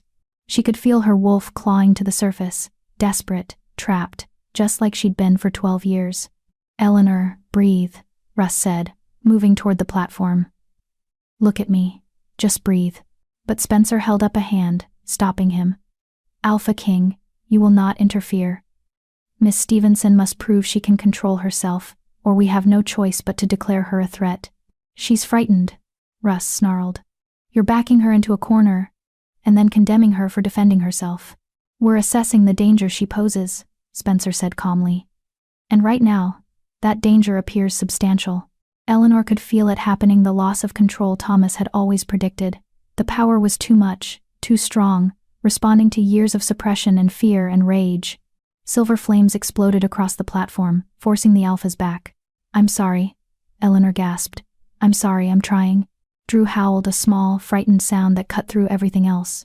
Eleanor's eyes found the cub, saw him trembling, saw the fear on his small face, and something inside her crystallized. No, she would not lose control. She would not prove Thomas right. She would not become the monster they expected. Eleanor closed her eyes and reached deep, past the fear, past the anger, past the years of shame and self-loathing. She reached for the core of who she was, not the power, but the purpose. Protect the innocent. Stand against evil. Choose courage. The flames obeyed. Eleanor opened her eyes, and the silver fire pulled back into her skin, controlled, contained, tamed. She stood in the center of the platform, breathing hard, but steady. The alphas stared. I'm not losing control, Eleanor said quietly. I'm choosing control. There's a difference. For a moment she thought she'd won. Thought she'd proven herself. Then Craig Stevens stood, the alpha who'd lost his daughter, the one they'd hoped might be sympathetic. I appreciate your courage, Miss Stevenson, and I don't believe you're intentionally causing harm. His voice was heavy with regret. But Thomas is right about one thing, the attacks started when you emerged. And my daughter died in one of those attacks. So I have to ask, even if you're not working with the rogues, what if you're still the reason they're here? Eleanor felt the ground drop out from under her. I would never. I know. But intention doesn't matter if the result is the same. Craig's eyes were sympathetic but firm. I'm sorry, but I cannot support allowing you to remain free in the territories. The risk is too great. One by one, other alphas stood. Julian Dixon, Glenn Dalton, young Charles from Northwind. All wolves they'd hoped might be neutral, might be swayed. All voting against her. Russ was on his feet immediately. This is insane. You're condemning her based on coincidence and fear. We're protecting our packs, Wilson said coldly. Which is more than you're doing, Mercer. You've let your obsession with the prophecy blind you to the obvious truth: she's dangerous. And keeping her alive puts every wolf in the Northern Territories at risk. Then what are you proposing? Russ's voice was deadly quiet. Spencer Hayes stood, his expression grave. The council votes to declare Eleanor Stevenson a Class 1 threat. She is to be bound with silver, her power suppressed through whatever means necessary, and held in secure custody until we can determine the extent of her connection to the rogue attacks. You mean imprisoned? Eleanor's voice sounded distant, disconnected. You mean buried somewhere dark and forgotten, just like Thomas did for 12 years. We mean contained, Spencer said. For everyone's safety. No. Russ's power exploded outward, making every alpha in the amphitheater stumble. Absolutely not. She's under my protection. You want her. You go through me. Russ, don't, Eleanor started. But he was beyond listening. His wolf was too close to the surface, his eyes blazing amber gold with fury. She saved my nephew's life. She stood against rogues while bleeding out. She's shown more courage and honor in 2 weeks than most wolves show in a lifetime. And you want to lock her away because you're too afraid to see her for what she really is, not a threat, but a weapon against the darkness that's actually coming for us. You're blinded by the mate bond, Thomas said, with false sympathy. We understand, Mercer. But you're compromised. You can't see her clearly. I see her perfectly. Russ moved to stand beside Eleanor on the platform. And I'm telling you right now, you try to take her, you'll have to kill me first. The amphitheater erupted in chaos, alphas shouting, arguing, some agreeing with Russ, others calling for his removal from the council. And Eleanor stood in the center of it all, watching her worst fears come true. She was the reason for the chaos. She was the source of the conflict. Thomas had been right all along. She was too dangerous, too different, too wrong to exist in their world. Russ, she touched his arm, her voice barely audible over the shouting. Stop. He looked down at her, his expression fierce. I won't let them. You have to. Tears streamed down Eleanor's face. Because if you keep fighting this, you'll lose everything. Your position, your pack, your ability to actually protect wolves who need you. And I can't. I won't be the reason you destroy yourself. Eleanor, I'll go with them. The words felt like swallowing glass. I'll let them bind me, contain me, whatever they want. Just promise me you'll keep Drew safe. Promise me you'll find whoever's really behind the attacks. Promise me, her voice broke. Promise me you'll forget about me and move on. Never. Russ cupped her face in both hands. I will never forget you. I will never stop fighting for you. And I will burn down every pack that tries to keep you from me. That's exactly what I'm afraid of. Eleanor pulled away, her heart shattering. I love you, Russ. Which is why I'm letting you go. She turned to Spencer Hayes, her voice steady despite the tears. I'll submit to the council's judgment. I won't fight. I won't resist. Just, please don't hurt him. Don't punish Blackridge Pack for trying to protect me. Spencer nodded slowly. Alpha Mercer will face no sanctions. He acted according to his conscience, even if misguided. You have my word. Guards moved forward, wolves carrying silver chains that would burn and suppress her power. Eleanor didn't resist as they bound her wrists, even though the metal seared her skin. Drew howled in distress, trying to reach her, but Javier held him back gently. I'm sorry, little one, Eleanor whispered. Be brave. Your uncle will take care of you. Russ was still fighting, still arguing, his wolf dangerously close to taking over. It took 3 alphas to hold him back as they led Eleanor away. The last thing she saw before they dragged her into darkness was Russ's face twisted with rage and grief and helpless fury. And Eleanor understood, finally, what Thomas had been trying to teach her all along. Love wasn't enough. Power wasn't enough. Sometimes, no matter how hard you fought, you still lost. The cell they threw her in was deep underground, carved from solid rock, lit by a single flickering torch. The silver chains burned constantly, keeping her power suppressed, keeping her wolf locked deep inside. Eleanor curled into a ball on the cold stone floor and let herself break completely. She'd tried so hard, been so brave, believed for one perfect moment that she might actually deserve happiness, and it had all been a lie. She was exactly what Thomas had always said, dangerous, unstable, cursed. A monster that needed to be caged. Time became meaningless in the dark. Hours or days Eleanor couldn't tell. Guards brought food she didn't eat, water she barely touched. Her wrists bled where the silver burned, but she welcomed the pain. It was real. It was proof she still existed. And then, just when Eleanor thought she might actually die down here, she heard footsteps. Not guards. These were lighter, more cautious. A figure emerged from the shadows, a woman, middle-aged, with kind eyes and a healer's gentle hands. Eleanor Stevenson? The woman whispered. My name is Addie Hannah. Well, I suppose you know me. But what you don't know is that I'm also part of the resistance. Eleanor blinked, confused. The what? The wolves who still remember the old ways. Who believe the marked were protectors, not monsters. Addie knelt beside her, pulling out a key. And we're getting you out of here. Because the real darkness is coming, child. And whether you believe it or not. She unlocked the silver chains. You're the only thing standing between our world and complete annihilation. Chapter 8. When Darkness Falls. Eleanor stared at Addie in disbelief. You're, what? Part of the resistance. Wolves who never believed the lies about the marked. Addie worked quickly, unlocking the silver chains with practiced efficiency. We've been waiting for you, Eleanor. Watching, hoping. And when Russ found you, we knew it was time. The chains fell away, and Eleanor gasped as feeling rushed back into her hands. The burns were deep, angry, but already beginning to heal now that the silver was gone. Russ knows about this? No, we couldn't risk telling him. The council watches him too closely. Addie pulled Eleanor to her feet. But we don't have much time. The darkness Thomas mentioned? It's not coming. It's already here. As if summoning it, a tremor shook the underground prison. Dust rained from the ceiling, and somewhere above, screams echoed. Eleanor's wolf surged forward, alert, ready. What's happening? The real reason for the rogue attacks. The real enemy. Addie's face was grim. They weren't trying to destabilize the packs, Eleanor. They were hurting you, getting you exactly where they wanted you, separated from Russ. Powerless, imprisoned. Because the one thing that could stop them is you. Another tremor. Louder this time. Closer. Stop what? Eleanor demanded. Come with me. Quickly. They ran through the prison corridors, past cells holding other prisoners, past guards who were too distracted by the chaos above to notice two women fleeing. The screams grew louder as they climbed terror, pain, death.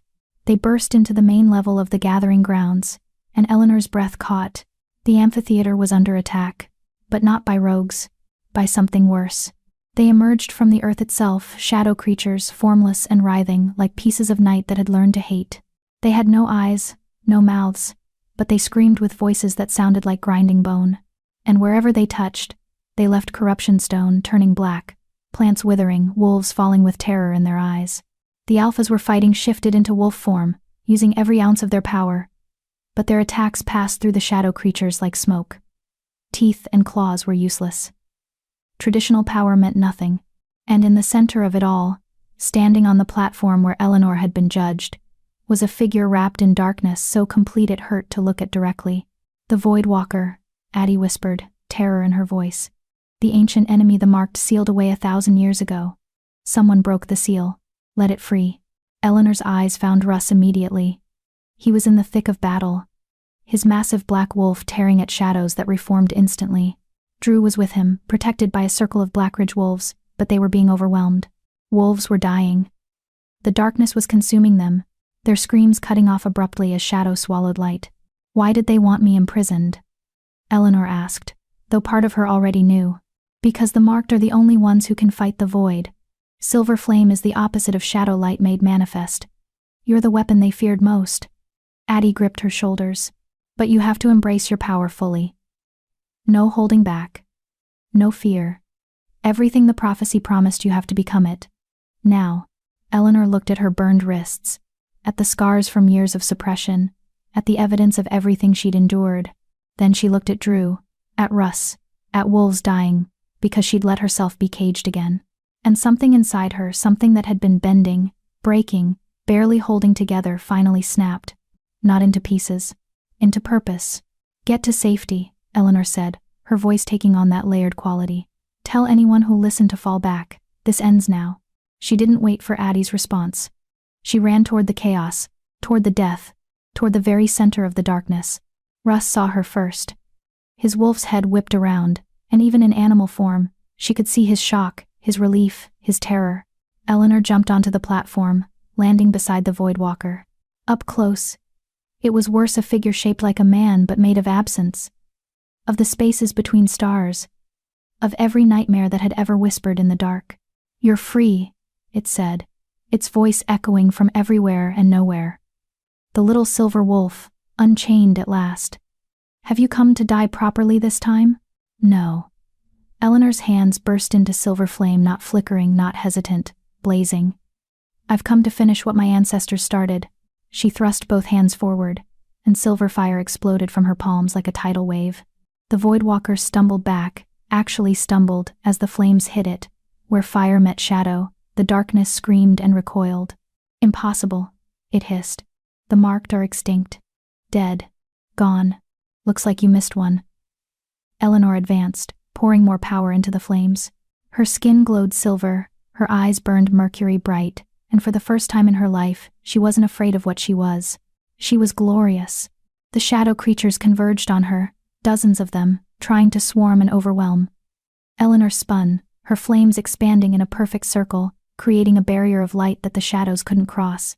"Alphas!" she shouted, her voice carrying across the entire amphitheater. "Fall back behind the light. It will protect you." For a moment, no one moved. They stared at her, this wolf they'd condemned, imprisoned, declared a threat now standing between them and annihilation. Then Russ shifted back to human form. "You heard her." Everyone behind Eleanor. "Now." The authority in his voice broke their paralysis. Alphas scrambled back, dragging wounded with them, retreating to the safety of Eleanor's silver flames.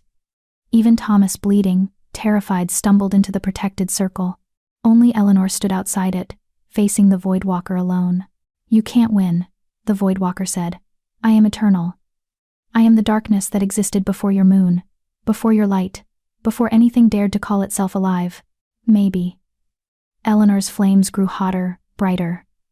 "But I'm the thing your darkness fears. I'm the light you couldn't extinguish. I'm every wolf you tried to break who stood back up, and I am done being afraid of you." She reached deep, deeper than she ever had before. Past the conscious control, past the fear, past every wall she'd built to keep her power contained. She reached for the core of what she was, not just Eleanor Stevenson, damaged and doubting. She reached for the marked, for the bloodline, for every ancestor who'd fought this darkness before. And they answered.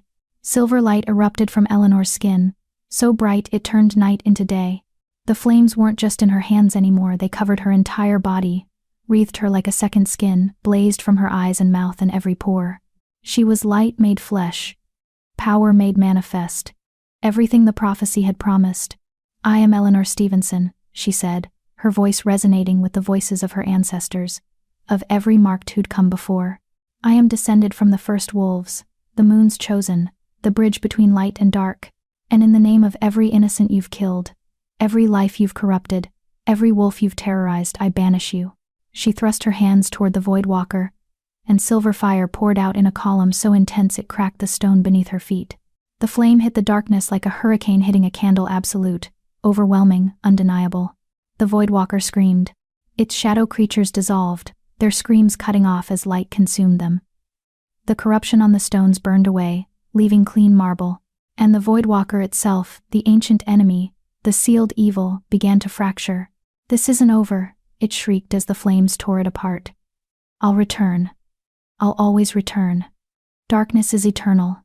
So is light," Eleanor said, "and I'll be waiting." One final surge of power, and the Voidwalker exploded into ash and shadow that dissolved in Eleanor's flames like snow in sunlight. Silence fell. Eleanor stood alone on the platform, still blazing with silver light, breathing hard. Around her, the gathering grounds lay in ruins, scorched, cracked, but clean. The darkness was gone, the shadows had fled, and every alpha in the Northern Territories was staring at her with awe and terror and dawning understanding. She'd saved them. All of them, even the ones who'd condemned her. Eleanor let the flames die slowly, pulling her power back under control. It was easier now, after everything. Like her power had needed that release, that full expression, to finally settle into something she could work with instead of against. When the last flame guttered out, she stood in simple human form, burned, bleeding, exhausted, but alive. "Eleanor." Russ's voice, rough with emotion.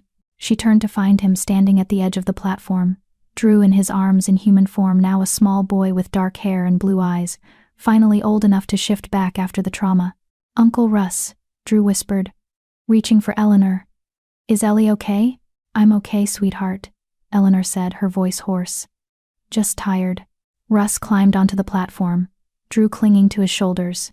He stopped 3 feet away, like he was afraid to get closer, afraid she might disappear. "You came back," he said. "I couldn't leave you." Eleanor's eyes filled with tears. "I couldn't let you die because I was too afraid to be what I am. You were never the threat." Craig Stevens stepped forward, his expression filled with regret. We let fear blind us. Let old lies convince us that power like yours was dangerous instead of necessary." He dropped to one knee. "I was wrong. We were all wrong. And I'm sorry. One by one. Other alphas followed. Julian Dixon, Glenn Dalton, even young Charles, who'd voted against her without hesitation. All of them kneeling. All of them acknowledging what she'd done. Eleanor looked at Spencer Hayes. The head alpha stood apart, his expression unreadable. The council owes you a debt we can never repay, he said finally. You saved us when we didn't deserve saving. You proved every assumption we made about the marked was false. He bowed, actually bowed. On behalf of all Northern Packs, I formally apologize for the injustice done to you, and I ask humbly that you consider remaining in these territories. As our guardian, our protector, our marked. Eleanor's throat tightened. It was everything she'd wanted. Recognition. Acceptance. Proof that she wasn't wrong. But there was one person who hadn't knelt. One person who stood apart. His face twisted with fury and disbelief. Thomas. This is insane, he spat. You're really going to trust her? After one battle? She could be corrupted. She could be planning. Enough. Russ's voice cracked like a whip. You spent 12 years suppressing her, controlling her, making her believe she was a monster. And all that time, she was the only thing standing between us and the void. Your fear nearly cost us everything, Thomas. So I suggest you shut your mouth before I shut it for you. Thomas's face went red, but he fell silent. Eleanor walked to the edge of the platform, looking out at the assembled alphas, wolves who'd feared her, judged her, imprisoned her, wolves she'd just saved. I'm not your guardian, she said quietly. I'm not your weapon or your shield or your convenient solution to darkness. I'm just Eleanor, a wolf who's tired of being told she's too much or not enough. She looked at Russ. But I'll stay. I'll help. Because despite everything, I believe we can build something better. Something where power isn't feared unless it's misused. Where wolves like me don't have to hide. We'll build it together, Craig said. With you. Not for you. As equals. Eleanor nodded slowly. Then she looked at Thomas. And you're going to step down as Alpha of Clearwater. The amphitheater went silent. Excuse me, Thomas snarled. You heard me. You abused your position, suppressed one of the marked, and nearly caused the extinction of all wolf packs because you were too proud to admit you were wrong. Eleanor's voice was steel. I could kill you for what you did. The council would probably let me. But I won't. Because I'm not the monster you tried to make me. She stepped closer. But you will step down. You will let someone with actual compassion lead Clearwater. Or I will make sure every wolf in these territories knows exactly what you did to me. And trust me, after today, they'll believe me. Thomas looked around wildly, searching for support. But every alpha looked away. Even his allies had abandoned him. You can't, he started. She can, Spencer said flatly. And she's right. You're unfit to lead. Pack law demands it after such egregious failure of duty. Thomas's face went from red to white. He opened his mouth, closed it, then turned and fled a broken man, his power and authority gone in an instant. Eleanor felt no satisfaction. Just exhaustion. She swayed, and immediately Russ was there, catching her, pulling her against his chest. I've got you, he murmured. I've got you. Drew wrapped his small arms around both of them. Don't leave again, Ellie. Please don't leave. I won't, sweetheart, I promise. Eleanor kissed the top of his head, then looked up at Russ. I'm sorry. For giving up. For letting them take me. Don't. Russ cupped her face in both hands. You did what you thought was right. You tried to protect me, and then you came back, and saved everyone. You have nothing to apologize for, Eleanor. Nothing. I love you, she whispered. I should have said it before. I should have. He kissed her, deep and desperate and full of everything they'd almost lost. The mate bond flared between them. So strong now it was visible silver light wrapping around both of them, sealing them together. When they finally broke apart, Eleanor was crying and laughing at the same time. Marry me, Russ said. Right now, today. I don't want to wait another second to call you mine. Yes, Eleanor said without hesitation. Yes to everything. Yes to you, to this, to building a better world together. Yes. Drew cheered. And despite the ruins around them, despite the death and destruction, the assembled alphas began to applaud. Because today, they'd seen the darkness fall, and they'd seen the light rise to meet it. Eleanor Stevenson, once rejected, once condemned, once told she was too wrong to exist, had proven that sometimes the most broken things shine the brightest. And sometimes, being different isn't a curse.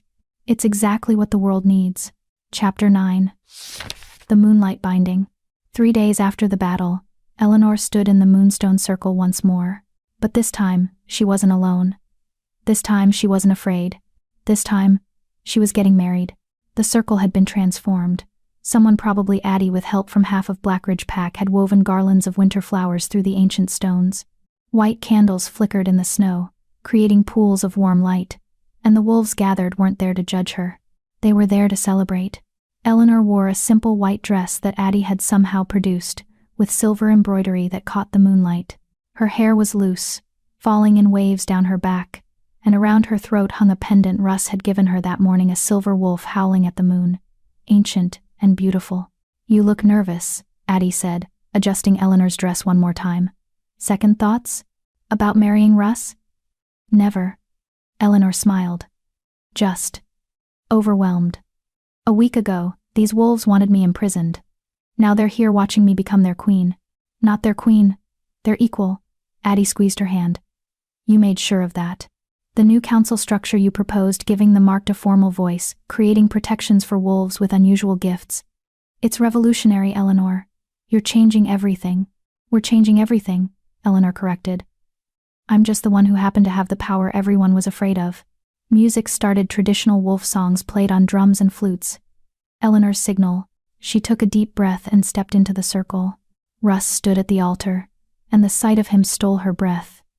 He wore formal black with silver accents, his hair pulled back, his amber eyes locked on her with such intensity it made her knees weak.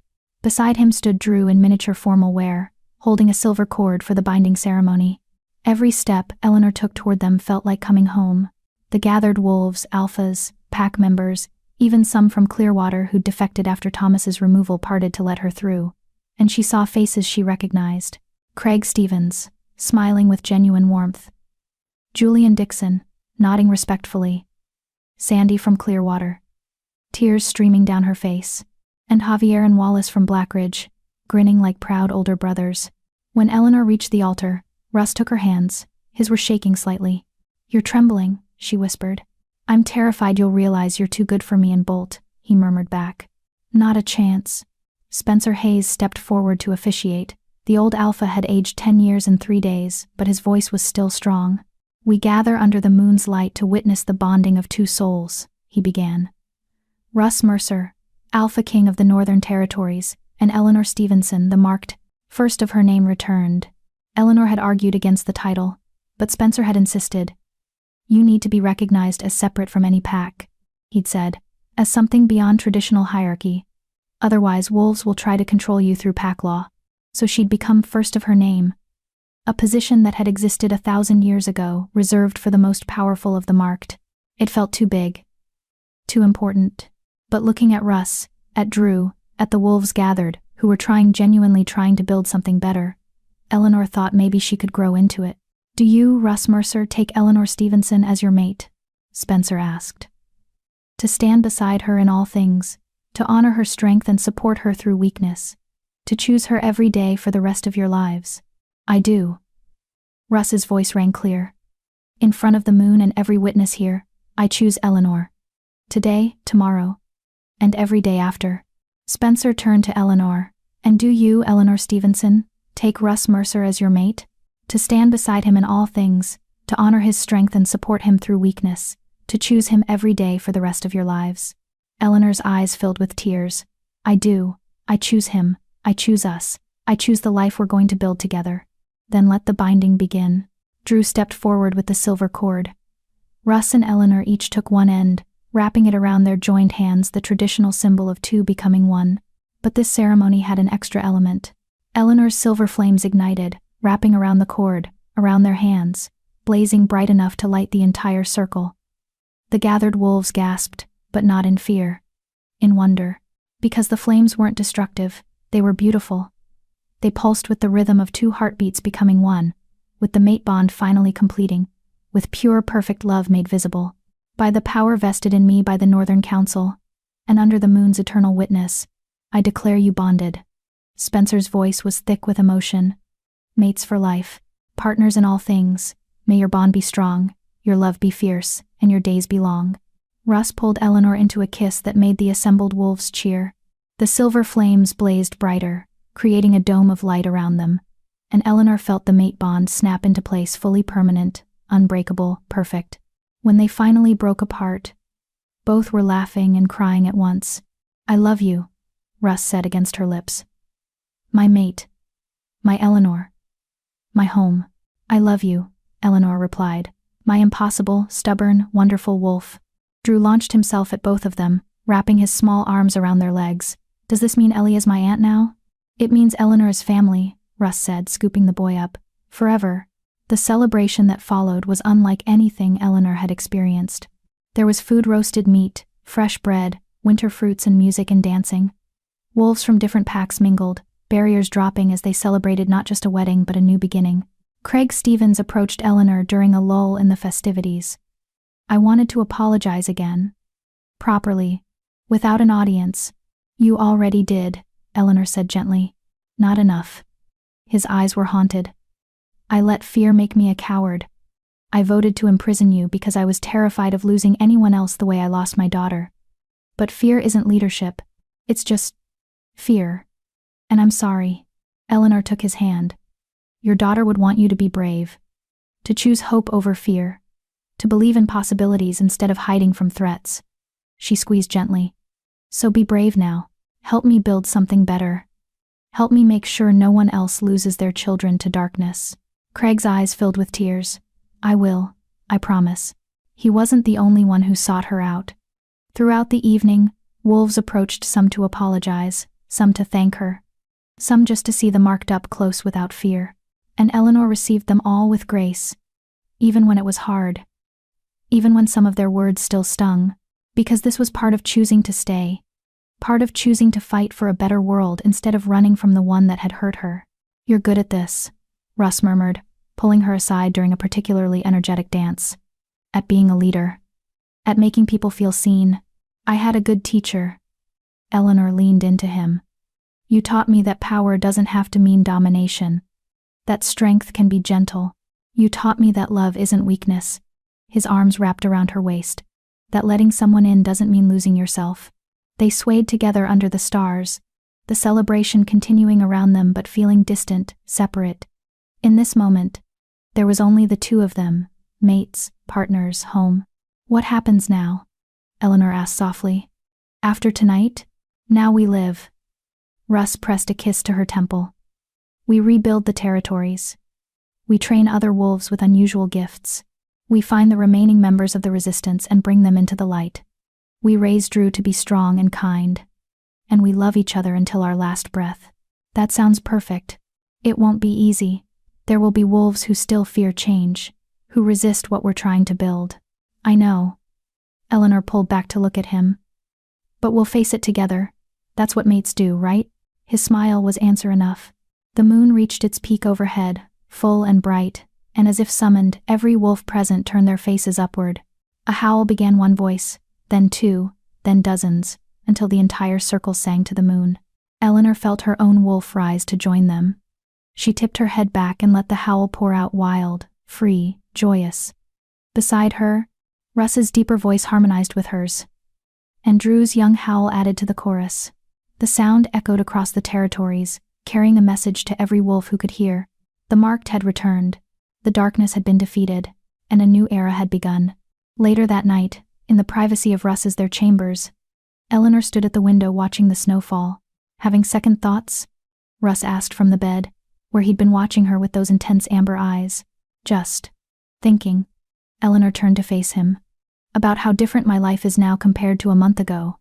About how close I came to giving up completely. What changed? You, Drew, this place." She moved toward him. "Being seen for who I really am, instead of what I was afraid I might be." Russ pulled her onto the bed beside him. "You know what I see when I look at you?" "What?" "Everything." His hand cupped her cheek. "I see the woman who bled in the snow protecting a stranger's child. I see the wolf who stood against an alpha who'd spent years breaking her. I see the marked who faced the void and didn't flinch. But mostly, His thumb brushed across her lips. I see home. I see the person I was always meant to find. I see my mate. Eleanor kissed him then, pouring everything she felt into it: love, gratitude, desire, promise. The mate bond sang between them, urging them closer, deeper, completely together. Show me, Eleanor whispered against his lips. Show me what forever feels like. And Russ did. Hours later, wrapped in blankets and each other, Eleanor traced the scars on Russ's chest. Evidence of a life lived in battle, in survival, in constant vigilance. Tell me something, she said softly. Something true that you've never told anyone else. Russ was quiet for a long moment. Then, I was afraid I'd die alone. That being Alpha King meant being solitary. That no one would ever see past the power to the person underneath. His arms tightened around her. And then I found you bleeding in the snow. And my wolf knew instantly that everything I'd believed about being alone was wrong. That you were what I'd been missing. What I'd been searching for. Eleanor's throat tightened. I was afraid I'd live alone. That being different meant being isolated. That no one would ever accept me fully, power and flaws and fears and all. She pressed a kiss to his chest, right over his heart. And then you carried me through a storm. Held me through nightmares. And looked at my silver flames like they were beautiful instead of terrifying. You showed me that being different doesn't mean being alone. We saved each other, Russ said. Yeah. Eleanor smiled. We did. They lay in comfortable silence, listening to the wind outside, to the distant sounds of the pack settling for the night. Somewhere down the hall, Drew was sleeping peacefully for the first time since losing his mother. They were a family now. Broken pieces that had found each other and decided to make something whole. Eleanor? Russ's voice was drowsy. Thank you. For what? For being brave. For coming back. For choosing me. He pressed a kiss to the top of her head. For being exactly who you are. Eleanor felt tears prick her eyes. Thank you for seeing me. For believing I was worth fighting for. For loving me even when I didn't love myself. Always. His breathing deepened, sleep pulling him under. Always, Eleanor. For the rest of our lives. Eleanor stayed awake a little longer, watching her mate sleep, feeling the peace of belonging settle into her bones. She thought about the girl she'd been a month ago, afraid, suppressed, convinced she was too broken to deserve happiness. She thought about everything that had changed, everything she'd survived, everything she'd become. And she thought about the future stretching ahead, challenges to face, wolves to protect, a world to reshape, and a mate to love through all of it. The moon shone through the window, bathing them both in silver light. And for the first time in her entire life, Eleanor Stevenson felt complete. Not because someone else had fixed her, but because she'd finally learned the truth her mother had tried to teach her years ago. She'd never been broken. She'd just been becoming. And now, finally, she'd arrived. Chapter 10. 6 months of freedom. 6 months later, Eleanor stood at the edge of the training grounds, watching the morning sun paint the Blackridge territory in shades of gold and amber. Spring had arrived, melting the winter snow and coaxing new life from the earth. Everything felt fresh, hopeful, alive with possibility, much like Eleanor herself. Again, she called to the group of young wolves assembled before her. And this time, don't hold back. Your power isn't something to fear, it's something to understand. 10 wolves, ages ranging from 13 to 20, faced her with varying degrees of nervousness and excitement. These were the ones who'd been hidden, suppressed, told they were wrong because their gifts didn't fit traditional molds. A girl with eyes that could see through solid stone. A boy who could commune with plants. Another who could manipulate water. A young woman whose wolf was pure white with wings, actual wings. All of them different. All of them extraordinary. All of them learning that different didn't mean damaged. The winged wolf Gina Valentine from the former Clearwater pack shifted and took flight, her movements still awkward but improving daily.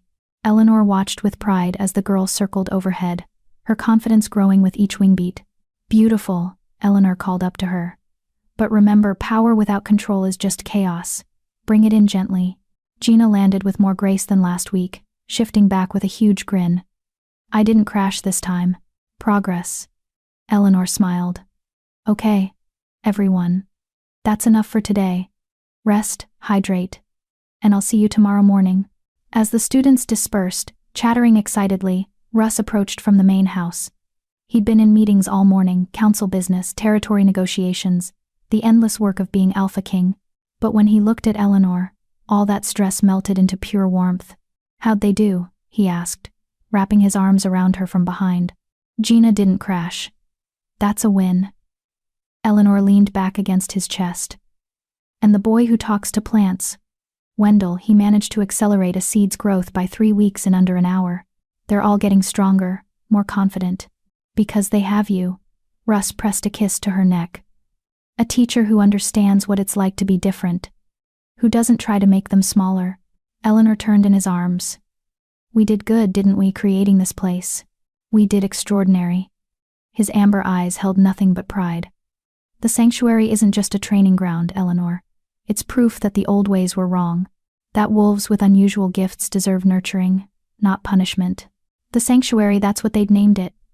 A school, a refuge, a home for wolves who didn't fit the traditional mold.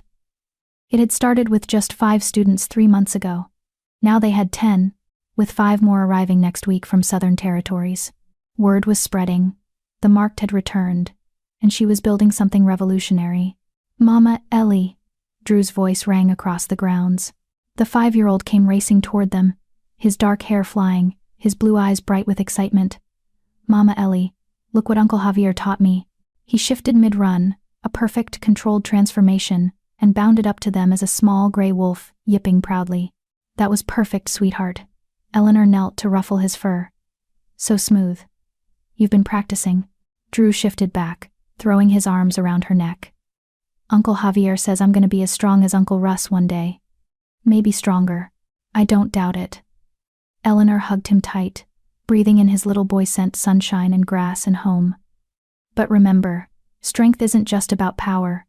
It's about protecting people who can't protect themselves." Drew finished dutifully. "And being brave even when you're scared. And choosing kindness over cruelty. I know, Mama Ellie. You tell me every day. Because it's important." Eleanor kissed his forehead. "Now go wash up for lunch. And tell Addie we'll have 12 for the meal Gina and Wendell are staying." Drew raced off, his energy seemingly endless. Eleanor watched him go, her heart so full it almost hurt. "He called you Mama," Russ said softly. "He's been doing that for a month now." Eleanor's voice was thick with emotion. "I didn't correct him. Is that okay?" "It's perfect." Russ pulled her close. "Olivia would have loved you, would have loved seeing how you care for him, how you're giving him the childhood she wanted for him, safe, happy, free." Eleanor swallowed hard. They'd erected a memorial for Olivia in the heart of Blackridge territory, a beautiful stone carved with her name, and the words, "Fierce Mother, Beloved Sister, Eternal Guardian." Drew visited it weekly, telling his mother stories about his life, his training, his new mama who had silver flames.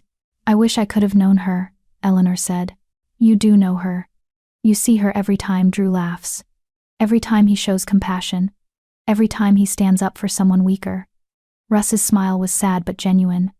"She lives on in him, and in the way you're raising him. That's enough."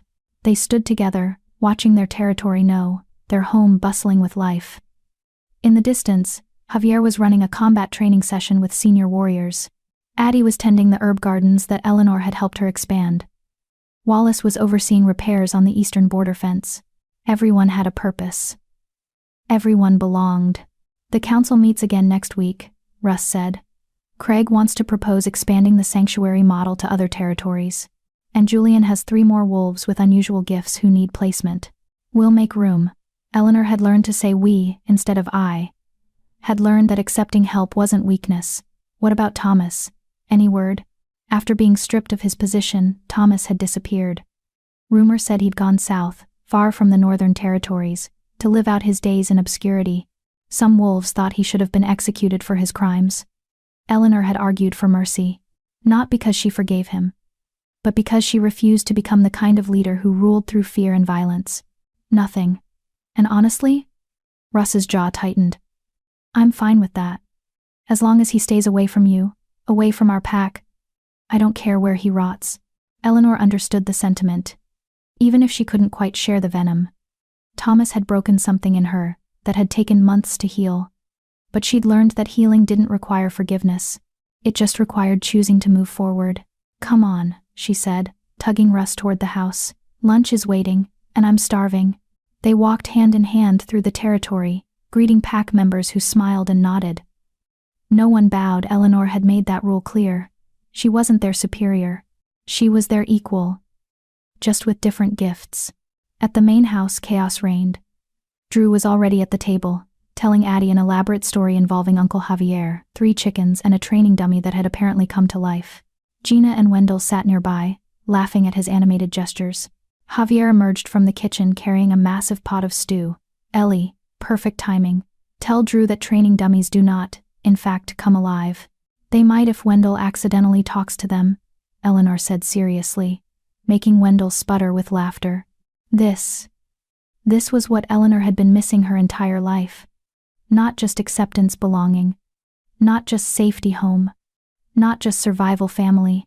After lunch, while Drew napped and the students returned to their studies, Eleanor and Russ took a walk to the Moonstone Circle. It had become their ritual. Once a week, they'd visit the sacred space where they'd been married, where Eleanor had first accepted her destiny.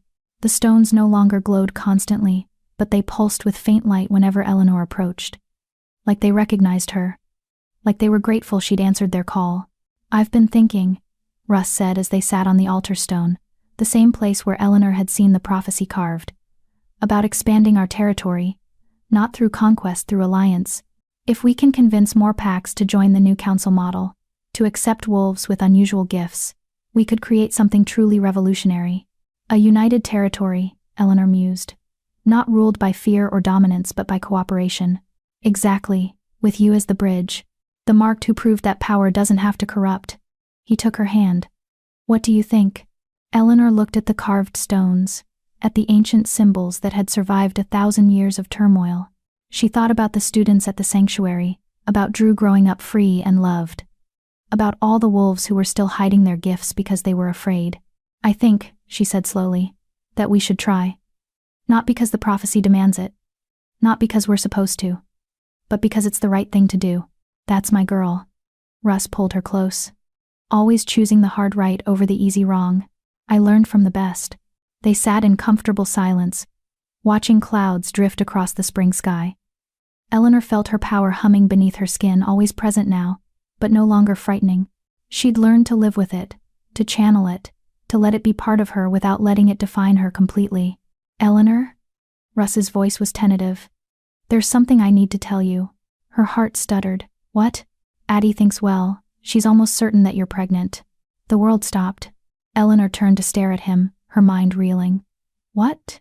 "Your scent's been different for about 2 weeks. Sweeter. And you've been more tired than usual, more emotional." His hand moved to her stomach, gentle, reverent. "Addie's rarely wrong about these things. Pregnant. She might be pregnant. With Russ's child." Eleanor's hand covered his on her stomach. "I don't know what to say." "Say you're happy." His eyes searched hers, vulnerable in a way he rarely allowed. "Say this is what you want, because God's, Eleanor, I want it. Want to see you round with our child. Want to raise pups with you. Want to build a family that's as extraordinary as you are." Tears spilled down Eleanor's cheeks. "Yes. Yes, I'm happy. Yes, I want this. I want everything with you." He kissed her then, deep and claiming, and Eleanor felt the future unfold before them, not the prophecy's future, but their own. Children to raise, students to teach, a world to reshape, and love to sustain them through all of it. When they finally pulled apart, both were crying and laughing. "We should probably confirm before we tell everyone," Eleanor said practically, even as her hand stayed protectively over her stomach. "But if it's true, oh gods, Russ. We're going to have a baby. We're going to have a baby," he repeated, wonder in his voice. "A little wolf who'll grow up knowing they're loved, wanted, accepted completely." His smile turned wicked. "A little wolf who'll probably inherit your silver flames and my stubborn streak and make our lives beautifully chaotic. I can't wait." They walked back to the main house hand in hand, the spring sun warm on their faces, hope blooming in their chests, like the flowers beginning to dot the landscape. Eleanor thought about the girl she'd been afraid, hidden, convinced she was too broken for happiness. And she thought about the woman she'd become, powerful, loved, building something that would outlast her lifetime. The transformation hadn't been easy. She bore scars, physical and emotional, from everything she'd endured. But those scars were proof of survival, of resilience, of refusing to let cruelty define her. She'd been told she was cursed, unnatural, wrong, but she'd learned the truth. She was blessed, extraordinary, exactly right. The moon would rise tonight, full and bright, and Eleanor would howl to it not in loneliness or pain, but in pure, unbridled joy. Because she'd found her pack, her mate, her purpose, her home, and that was worth every moment of darkness she'd walked through to get here. The girl who'd bled in the snow protecting a stranger's child had become the woman who'd reshaped the world for all children. The outcast had become the bridge. The monster had become the savior. And Eleanor Stevenson, the marked first of her name, mate to the Alpha King, mother to Drew and possibly a child of her own, had finally found where she belonged. In the light. In the love. In the life she'd fought so hard to claim. And it was more beautiful than any prophecy could have predicted. Chapter 11. A message of hope. Thank you. Thank you for staying with Eleanor through every painful moment, every triumph, every heartbreak and healing. Thank you for believing she deserved love even when she couldn't believe it herself. Thank you for walking beside her through the snow and the flames and the darkness and finally into the light. Maybe you've felt like Eleanor. Maybe you've been told you're too much or not enough. Maybe you've spent years hiding pieces of yourself, suppressing your gifts, making yourself smaller just to survive in spaces that never really wanted you. Maybe you know what it's like to be judged for being different. If that's you, if any part of Eleanor's story resonated in your bones, I want you to hear something important. You are not too much. You are not broken. You are not wrong. You're just becoming. And the things you've been told to hide? Those are often the very things the world needs most. Your sensitivity, your power, your refusal to fit into boxes that were never designed to hold your magnificence, those aren't flaws, they're gifts. Eleanor's story teaches us that transformation doesn't happen because someone else fixes us. It happens when we finally see ourselves clearly: scars, strengths, fears, and fire, and decide we're worth fighting for. It happens when we find people who see us fully and love us anyway. It happens when we stop apologizing for taking up space and start claiming it boldly. The wolves who feared Eleanor weren't afraid of her power. They were afraid of what her power represented: change, possibility, the uncomfortable truth that their old ways were built on fear instead of wisdom. But Eleanor didn't let their fear define her. And neither should you. So here's my question for you. What would you do if you stopped being afraid? What power would you claim? What dreams would you chase? What version of yourself would you become if you truly believed you were worthy of love, respect, and a place in this world? Think about it. And if Eleanor's journey moved you, if you found yourself rooting for her, crying with her, celebrating her victories, I'd love to hear from you in the comments. What moment resonated most with you? Was it when she first stood up to Thomas? When Russ held her through her nightmares? When she faced the void and didn't flinch? When she finally accepted that she deserved happiness? Or maybe you have your own story, your own moment when you stopped hiding and started becoming. Share it. Your words might be exactly what another person needs to hear to take their first brave step. And if you want more stories like this, stories about outcasts who become legends, about monsters who turn out to be heroes, about love that sees past the surface to the soul, subscribe to this channel. Because here, we tell stories about the ones who don't fit, the ones who were told they're too different, too powerful, too broken. The ones who learned that being different isn't a curse, it's a calling. We tell stories about silver flames and second chances. About wolves who howl at the moon not in loneliness but in joy. About finding your pack, even when the whole world tells you you'll never belong. If that speaks to you, if Eleanor's story reminded you that you're not alone in feeling like you don't quite fit, then hit that subscribe button. Ring the notification bell, because there are more stories coming. More outcasts finding their power. More broken hearts learning to heal. More proof that sometimes the most extraordinary lives begin the moment we stop pretending to be ordinary. Before I let you go, I want to leave you with the same truth that Eleanor discovered. You don't have to be perfect to be worthy of love. You don't have to have everything figured out. You don't have to prove yourself to anyone. You just have to be brave enough to let yourself be seen. All of you, the light and the shadow, the strength and the vulnerability, the silver flames and the scars they leave behind. Because when you stop hiding, when you step into your full power and claim your space in this world, something magical happens. You inspire others to do the same. You become the permission slip someone else needs to stop shrinking. You prove that different isn't just okay, it's essential. Eleanor was never meant to fit into Clearwater's boxes. She was meant to break them open and show everyone what exists beyond the walls of fear. And maybe, just maybe, you're meant to do the same. So go forward knowing this. Your power is not your punishment. Your difference is not your damage. Your journey is not your judgment. You are exactly who you're meant to be. And the world is waiting for you to believe it. Until the next story finds us, remember, the moon doesn't apologize for shining. The stars don't hide their light, and neither should you. You are seen. You are valued. You are worthy. Always. With love and silver flames. This is your reminder that you're not too much, you're exactly enough. And your story? It's just beginning.